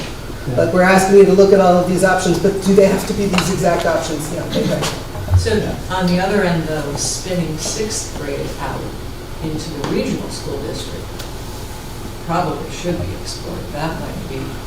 I wish Lynn was here. I believe that was explored, I might be wrong, and the problem was is that Amity was unwilling to accept our sixth graders if they could not accept sixth graders from Orange and Bethany. Challenge And so- accepted. That's what we have to work with the Orange folks. Well, my understanding is that that has been approached and that that's a non-starter. Well, Is Park construction. Aaron is When very- you see the cost of this. Right, Orange doesn't care about our costs. Right. Like, Orange, we don't. And the flip side, They don't care about us. No, They don't we'll care. Conversations have already been started. Can we see the cost of this as opposed to having this debate? We do not have costs. I'd like to hear what's going on. Can I ask one other question, just as, because the town is thinking about the pool? Out of patience here. Let's move on, folks. We're talking about grades, but we are not showing you costs tonight because we don't have it. Well, what is your slide about? The slide is about the reimbursement rates. Then and how let's the hear grants that. work. Wait, can I just ask a question? No! Please, go on. No, but it's what. And then ask the questions. No, but Thank you. it's about what we've been talking about, Susan, which is, you're talking about separating out the pool. And one of the interests of the town is, can we use the pool during school hours for non-students? And one of the things I've been told is that the parking is a problem. So when you address the sort of separating out the pool area from the rest of the building and some of those, did that also address that issue, that parking? That issue would have to be addressed, and also who pays for that would have to be addressed in Yeah, terms of absolutely. reimbursement. But it is addressed by the virtue of the redistribution. Okay, that's all I just wanted A to. couple of the options that we showed, yes. Right. Okay, thank you.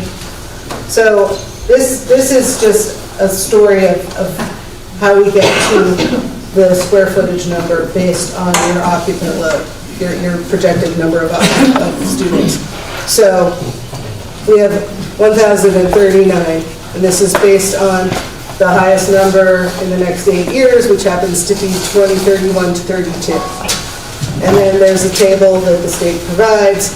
You pick your population range, and they assign a square footage allotment per student per grade. And so this counts as 2 grades, and then you have the 6. So you add all of these together, and then you divide by 7 the number of the grades. This gives you the average area per pupil, which gives us this number, which is 130,023 square feet.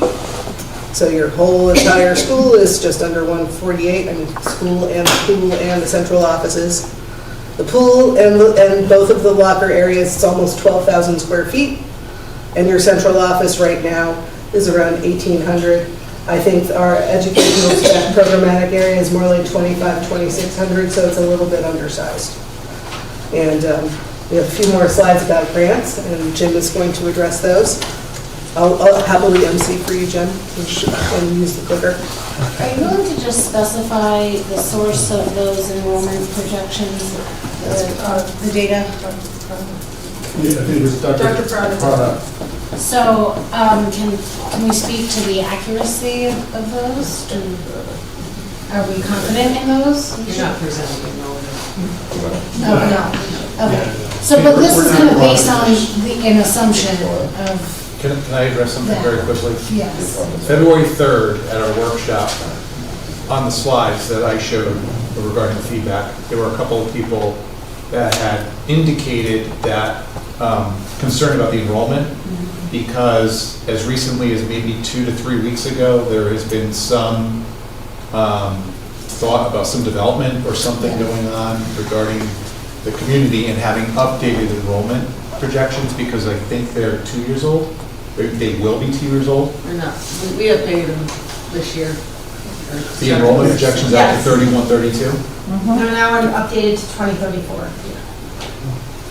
What would be needed and would be critical is if there's any growth in that number of enrollment out 8 years. So yes, enrollment, I know every year gets current, but the issue of enrollment is if there's any, and this is going to any particular district or community, if there's any possibility of some sort of development or spike in the enrollment for any reason, those enrollment numbers from, the projected out 8 years should be updated. I think it was April 2023 that those enrollment projections by Peter Prado went up. We had him refresh that over this past summer. It was, I think they're from November, but to Susan's point, I'd like to complete it because all these discussion points are discussion points that after we see everything that they can present, we can discuss and we can have, and we have information on. So everything that everybody mentioned, there is something to be said about that, but let's, yes, I appreciate it. So let's hear let's hear the rest of the presentation and then we can go into the discussion. Getting close. If it's something to do with the slide, by all means, ask your question, but if it's something to do beyond that, let's hold those and then we can have the discussion afterwards. Thank you. Okay, reimbursement.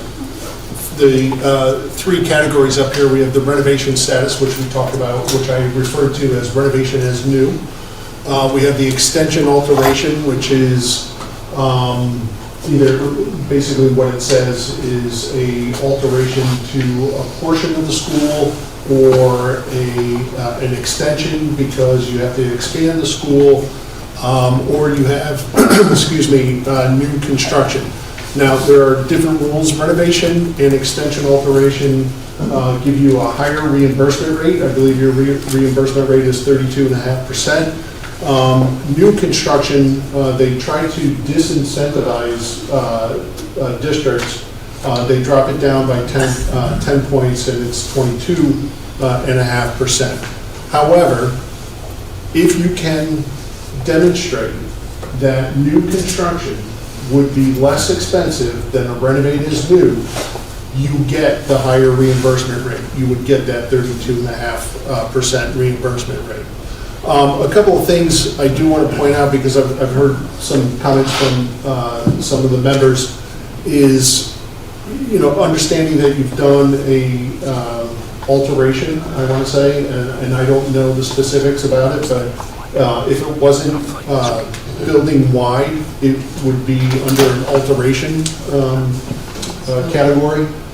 So that way you get the higher reimbursement rate, but very little would be reimbursed unless you did a programmatic change. So for instance, if we're going to leave classrooms as classrooms, go in there, put new ceilings in, paint them, whatever, that's considered maintenance and repair and the state would not reimburse you for that. However, if you went in there and you said, okay, here's these classrooms and we want to make them science rooms, that's a programmatic change.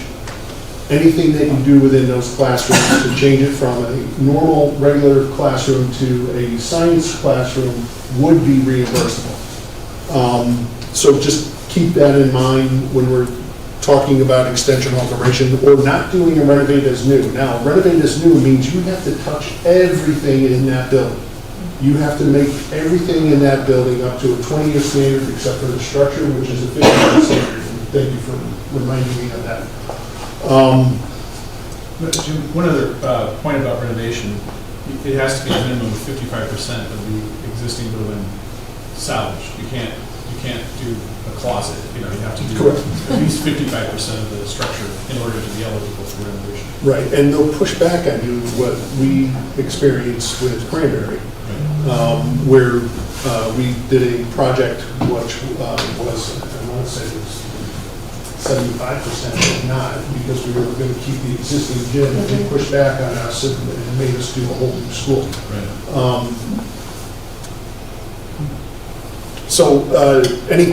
Well, we can move on. Can I just ask, sorry, just one other question. On that, you get the higher reimbursement if you can demonstrate that new is less than renovate? If new is, building a new school is less than, yeah. Does that include housing, shifting, the cost to move people to a new area as you're renovating, or is it just the construction cost? When the phasing. The phasing would be part of the cost of the project. Okay. I just want to make sure. Yep. Right. So When we have them estimated at this stage, we have them look at that cost, regardless of whether or not that will ultimately be in the construction cost. It might turn into an owner's soft cost. but because there's so much disparity based on the way you're approaching the project, we have the estimators take a look at that. Correct. There was a much larger project where it was a new school being built kind of hopscotch with an existing school. We noticed that we were spending about $10 million just in temporary construction. I made a suggestion to the owner that this is kind of wasteful, and they ended up building a brand new school off on their football field rather than hopscotching it, so to speak. Backwards, Graham? I'm sorry. I went backwards because I skipped forward to answer the question. Oh, okay. Yeah, our goal is always to maximize the state reimbursement. Looking at non-eligible and limited eligible, again, trying to minimize those categories when we're looking at the design, as well as even phasing. Yep. Okay, we just talked about. Did this one. We talked about that. So for the grant application, we're going to need 2 grant applications. I just want to make that clear. One for the school and then one for the central office. They look at those as 2 separate projects. So with everything that's required for the resolutions to move forward into a grant application, the state is going to require these resolutions, 2 by the Board of Select Persons and 1 by the Board of Ed.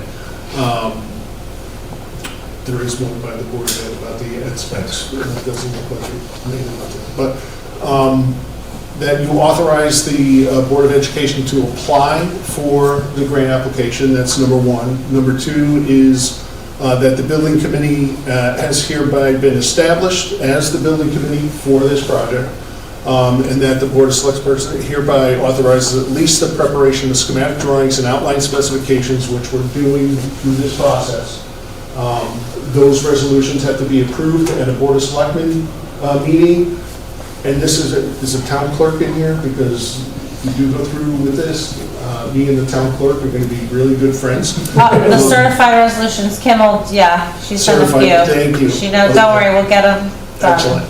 Because otherwise, we have to wait for meeting minutes to be approved at another meeting. So- No, she'll do it. I send a letter.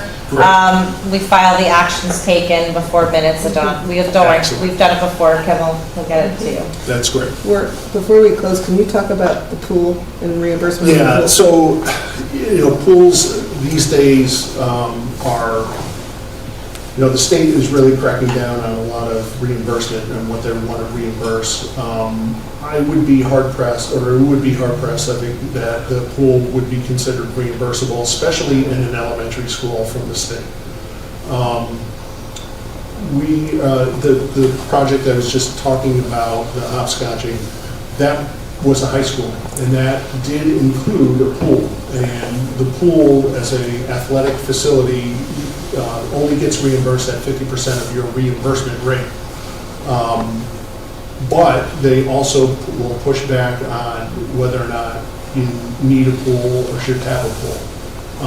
We had to end up getting special legislation to have the pool included and reimbursed for that high school. So I think the last pool that the state reimbursed before the one that I'm working on right now was in 2012.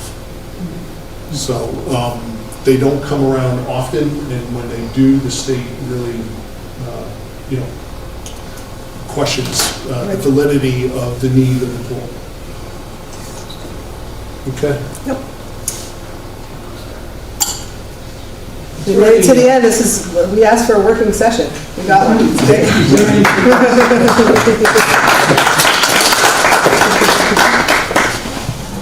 Is there anything that's come out recently from a state budget standpoint that makes you think there might be less than what's anticipated as far as reimbursement is concerned? No, not anything that I've heard. Like the question was at the beginning of the presentation, how many schools, or have you had, or do you know of any grant applications that were not approved? I've not heard any. I think actually, there have been some that have been postponed to the next session, that for whatever reason. It could have been, we're ready. You would be not prepared, or Yeah. something of that nature. Okay. But deferred, not denied necessarily. I did read that when the governor gave his update, that there was some discussion about possibly looking at the grant office and tiering the reimbursements based on the different communities, much like they did with the excess cost grants. That's not set yet. I don't think that would apply to this year, but that is a discussion for the future. I guess we'll keep our eyes out for that. Okay.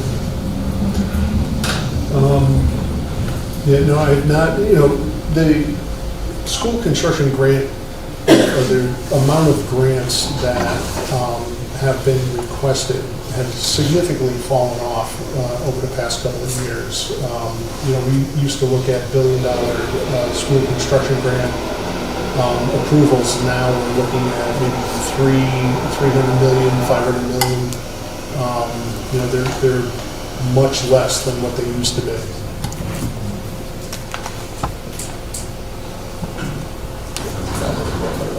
One of the scenarios, you mentioned the C scenario, which was a hybrid. Was there any consideration getting, I guess that doesn't really answer my own question as I look in terms of how you did it.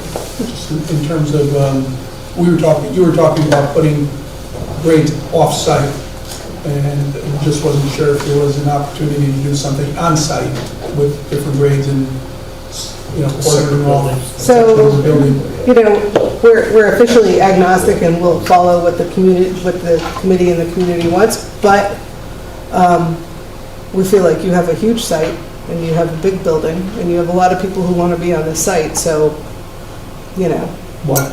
Right. I actually have a question.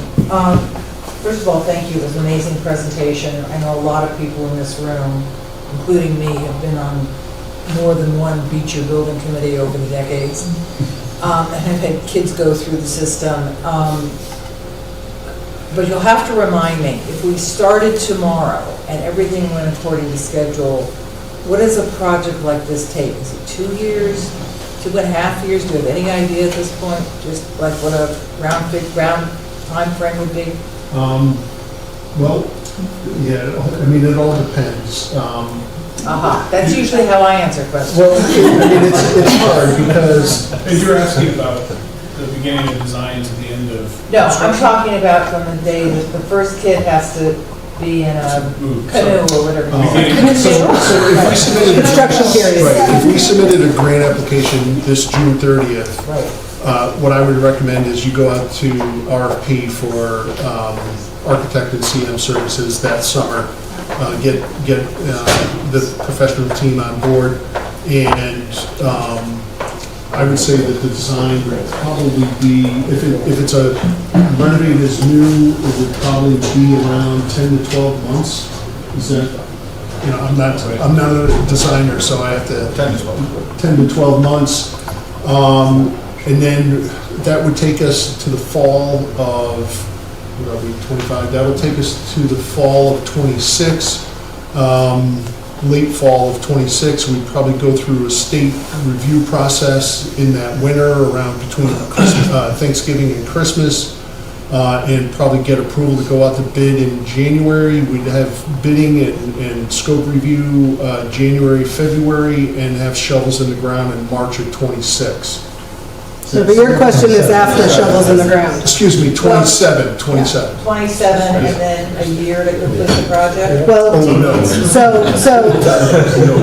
if we have a manageable new construction project on a clean site, it's 15 to 18 months. Yeah, well, this is a big, This one's bigger. This one's maybe a bigger, little so bit I more. would say about 18 months. But yeah. we're looking so far, and we're not done. We'll keep trying to, move construction areas outside of your building footprint.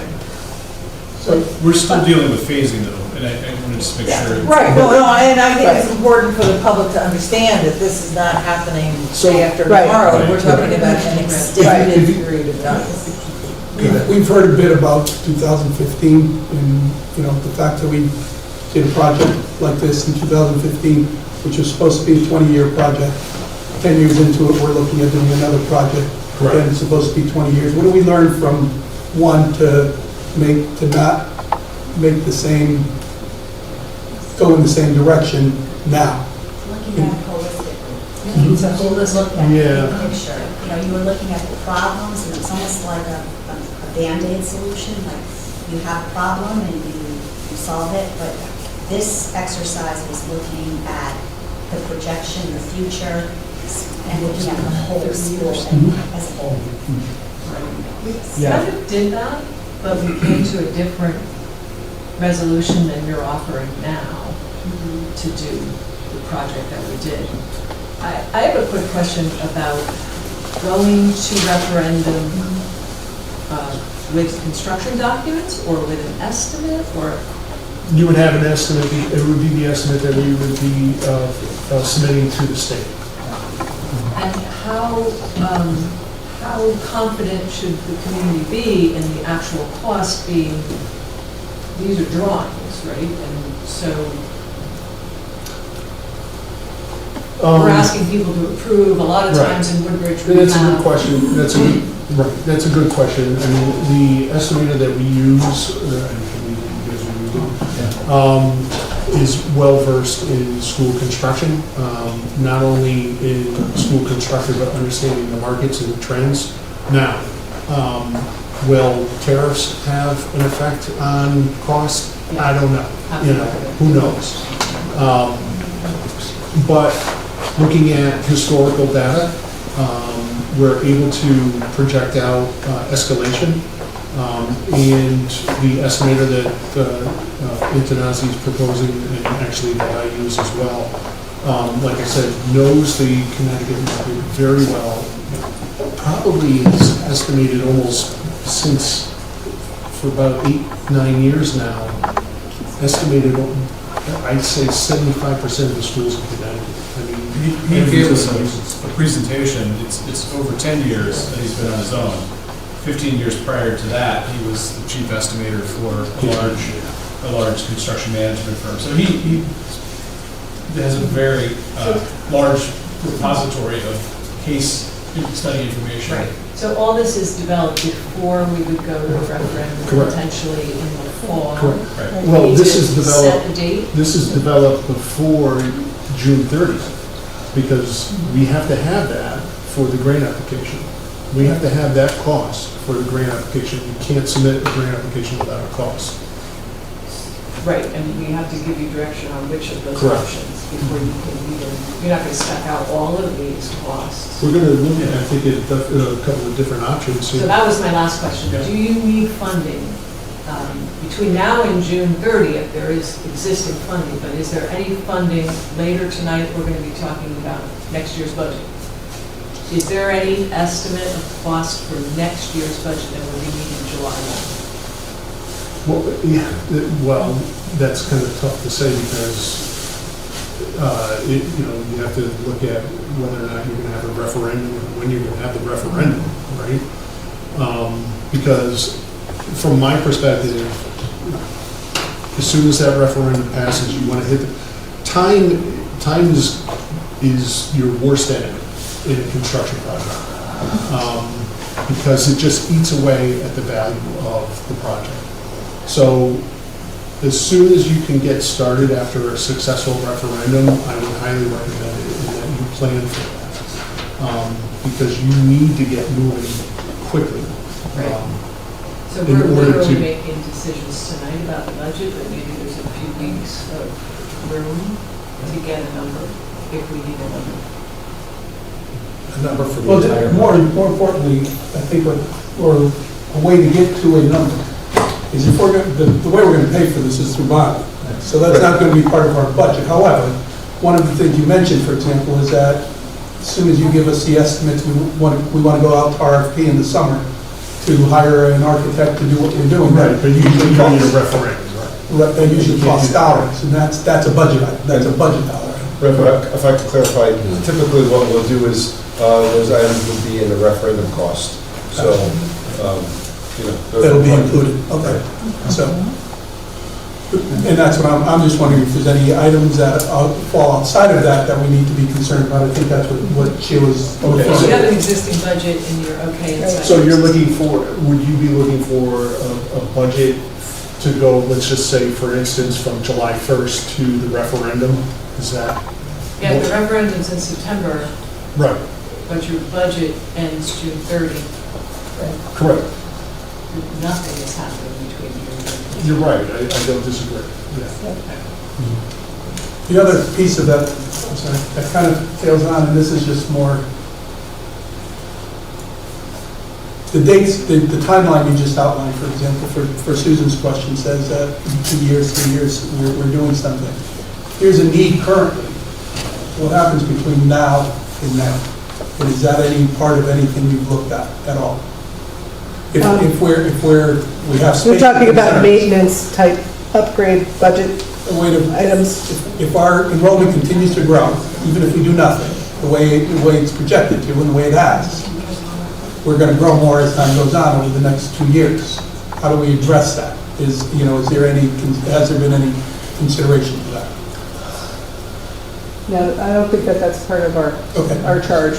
Yeah, no. I mean, we're to look at, maintenance items that might still be an issue, and, present those in part of the existing facility analysis, but, But in terms of provision of small addition of like portables, taking the that whole kind of thing is not part of this walls so that at this it's time. not space and certain. I don't even know if we would go that far. I mean, when the board added a first grade teacher, if I may, when the board added a first grade teacher after school had started, a music teacher went on a cart. Like, we would make decisions like that are not costing us anything except financially. The staff morale tanks, but. As opposed to construction and things like that. Correct. We would do what we would have to do in that respect. Thank you. And there are ongoing maintenance costs that we've discussed a lot on the board that are just going to kind of accumulate over however many years. Until this is. Yeah, and actually, following on what you're saying, Lauren, an observation leading to a question, which is the observation being like, you have a hole in your roof, like you want to get it fixed properly, and if there's damage and your insurance is paying for it, they replace the whole roof. Like the whole roof has to be done. So I will just say personally, I'm a bit wary about anything that would be a partial fix on the structure when we've seen the maintenance issues. This is also like, we love feature, and it is not an architecturally significant structure. By the same token, my question then is, what's the difference between build as new and new construction in terms of the longevity? Like, when do we have to start worrying about making repairs again when we're still paying for something? Still paying for the structure itself. Like, will new construction buy us, 20 years guaranteed before the roof leaks? Is that also a 20-year guarantee on a build as new that the roof won't leak? Like, what's your experience? Yeah, I want to address this because we've seen it, working in schools for a number of years, we've seen a change in direction. There was a period of time, and I don't know if it was effectively promoted, but it was regular to see projects pursue renovation status. And the concept of renovation status, at least the way it's written statutorily, is that it's equivalent to a new structure. We've seen more recently, and I think Jim highlighted one that we've worked on together at Cranberry, where the state actually steered us away from a partial salvage of the existing structure in favor of something entirely new. And it's not been stated equivocally, but certainly we do see a trend where the state tends to support more new construction. And I think my suspicion is that having built new and not coming back for 20 years is kind of what the state is looking for. They're seeing time and again that when renovation projects have been approved, they're not really quite meeting that the statutory requirement of the 20-year or 15-year time span. When I think about this too, when you do a renovate as new project, you're going to have the same kind of roof warranty that you would have for a new building. And you will have new windows and new mechanicals and all those kinds of things that last for a long time.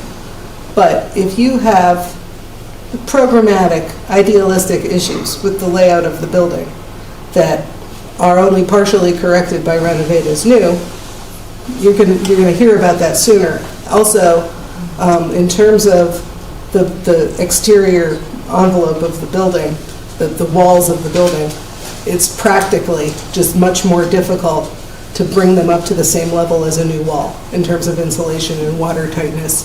And, clearly we do our best, and it's an extensive, it's a gut rehabilitation for that reason. But unless we replace them, which we've done on some renovation projects, but that's quite an expensive proposition. Right. Well, you're basically going down to the steel frame. We're essentially saving the slabs and the structural frame. Right. Yeah, which is, and then to Right. rebuild that. Right, but if it was a trapezoid, it's still a trapezoid, Yeah. or whatever shape. And in terms of this building, it might not have 16 levels, maybe it'll have 13 levels, it's still going to have all of that built in, so. Mike, for discussion purposes only, I want to make that clear. The number that was used last year when we were in the massive part of this stuff was $825 a square foot for new construction. Yeah. Has that number significantly changed right now? What number are we using for discussion purposes right now? You're going to get a different opinion no matter who you ask, but our recent experience, and I want to qualify this by saying that it's schools that are in the 60,000 square foot, size, so not really comparable to this particular facility. But we're seeing estimates coming in the high 600, low 700s. And I think that... Construction, that's... I'm sorry, yes. Not total project cost, I thought that was... Total project cost, yeah. So Sherman... For new construction? For new renovation. For renovation, Yeah, okay. renovation. And then new construction is higher. Yeah, it's below 800, but not much below 800 is what we're seeing on average now. Thank you. One clarification, when you went over the space standard, did I hear you correct? We're 4,059 square feet over or below the space? Over. So we have too much space right now? We have too much space, and we didn't really get into space standard waivers. Okay. But, and Jim, you do this more eloquently than I do, but the state is logical enough. They're not going to say, just tear down those 2 classrooms, you have too much. However, if you are trying to expand, they're going to say, why can't you fit it in here? There's another avenue for a space standard waiver, getting more area baked into your original number. If you have portions of the building that are built prior to 1959, so you're not there. But I think that if you were trying to make a space standard argument, you would bring up that a lot of the building is so close. Yeah. And that we're having those 4,000 square feet, it would cost more to demo it than to keep it.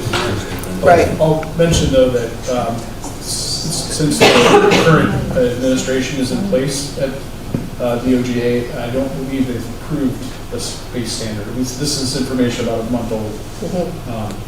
Space waiver. Right. I agree with you, it's very difficult. However, in a situation like this, I think we might be able to get it through the OGA process without having to go to special legislation. Yeah, because the majority of the space waivers nowadays, I don't know if you ever look at the legislation when it comes out, they're all space waivers, waiver of space standards, because OGA will not, and for the most part, will not give you a grant space waiver. But like I said, in a situation like this where it's only 4,000 square feet and you can demonstrate that it would probably cost more to demo that 4,000 square feet, and what 4,000 square feet do we take, they would be a little bit more reasonable in hearing that argument. Yeah, it might be 5 if we throw in that boys' locker. Can I ask one question on cost estimation? You're talking about the structure itself. What about all the items inside the classrooms, your desks, your chairs, your projection screens, your touch screens, It would include your all sound. That's everything soup to nuts. Yeah. Interesting. Okay. For purposes of the earlier discussion, as far as moving to sixth grade, that has definitely been discussed with the Amity Board of Education. And they've made it very clear that that's not something that they're necessarily interested in. And They're interested, but they can't get orange on board. If they could have I'm sorry, orange I on meant board. to say orange. Yeah. Orange, there's been conversation with orange specifically as well. And they've made it clear that they're not interested in that scenario. Additionally, Amity Board has indicated that there are some challenges related to the campus in Bethany that would also, that are also things that would need to be considered and addressed before anything like that happens.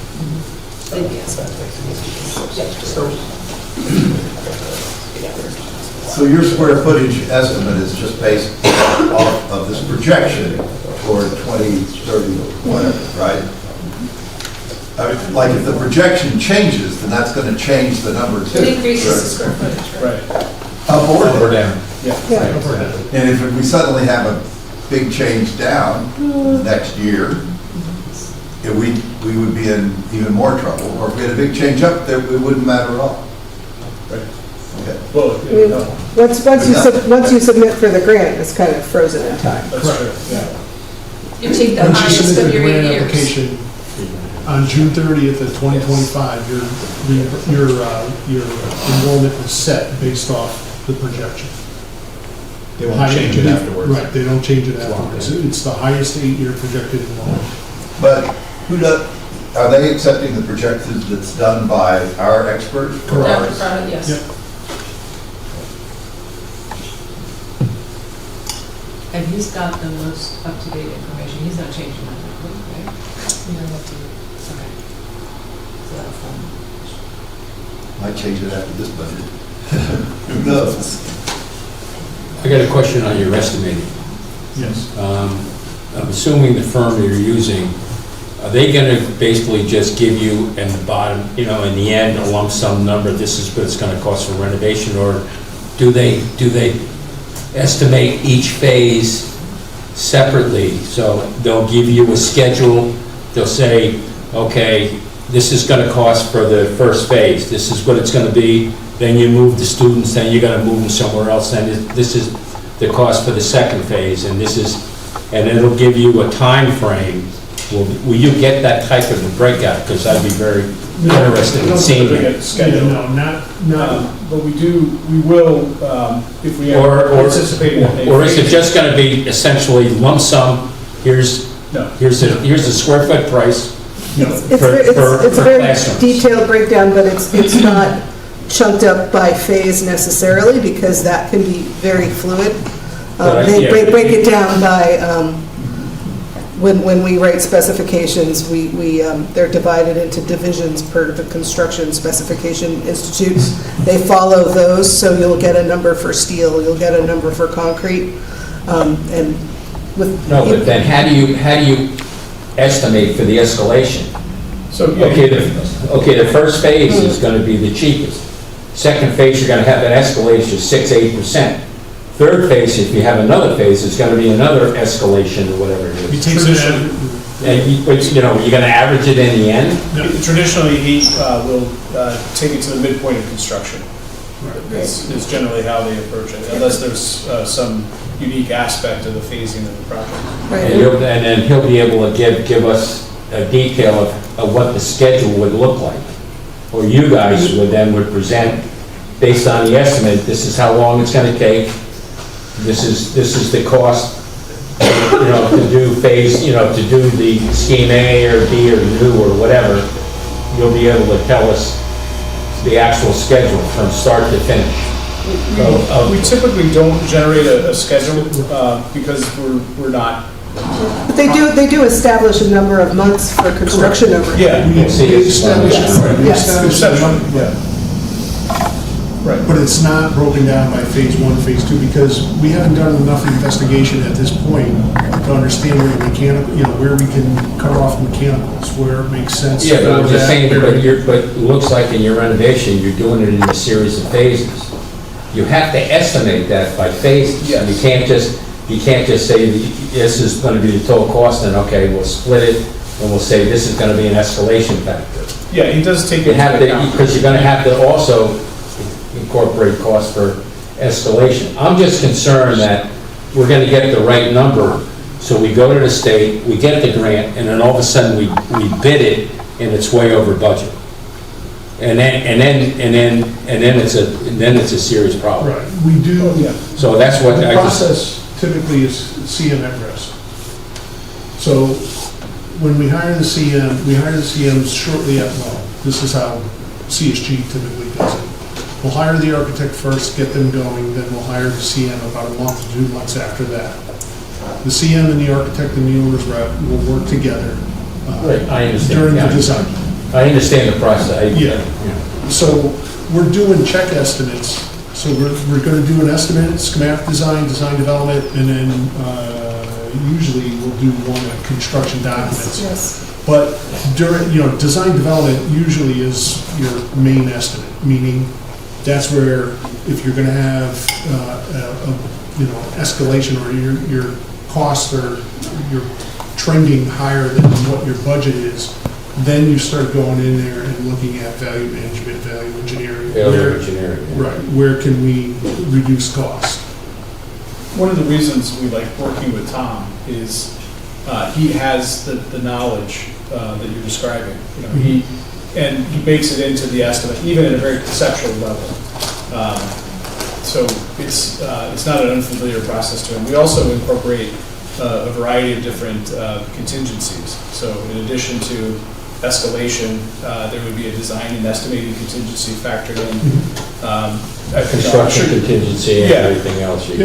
Yeah. So you're familiar with that whole process, I know, and it's, I can say, and the reason we continually use Pan American Consulting as our cost estimator is because he has never let us down.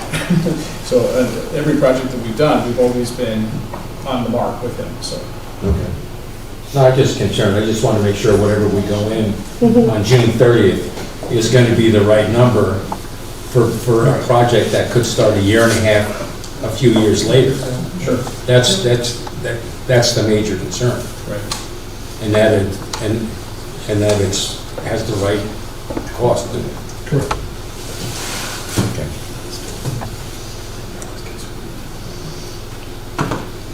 That's it? Thank you, everyone. Very much appreciate the information. We're very much looking forward to the next session we have like this. I believe you said it would be in April, May timeframe. So certainly appreciate this and look forward to talking again. Thank you very much. Thanks very much. Now, for the Board of Selectmen, we'll take a short break while we disperse this. And And I gotta Board of Selectmen rearrange the will be- cameras. We'll be back here for the rest of our meeting.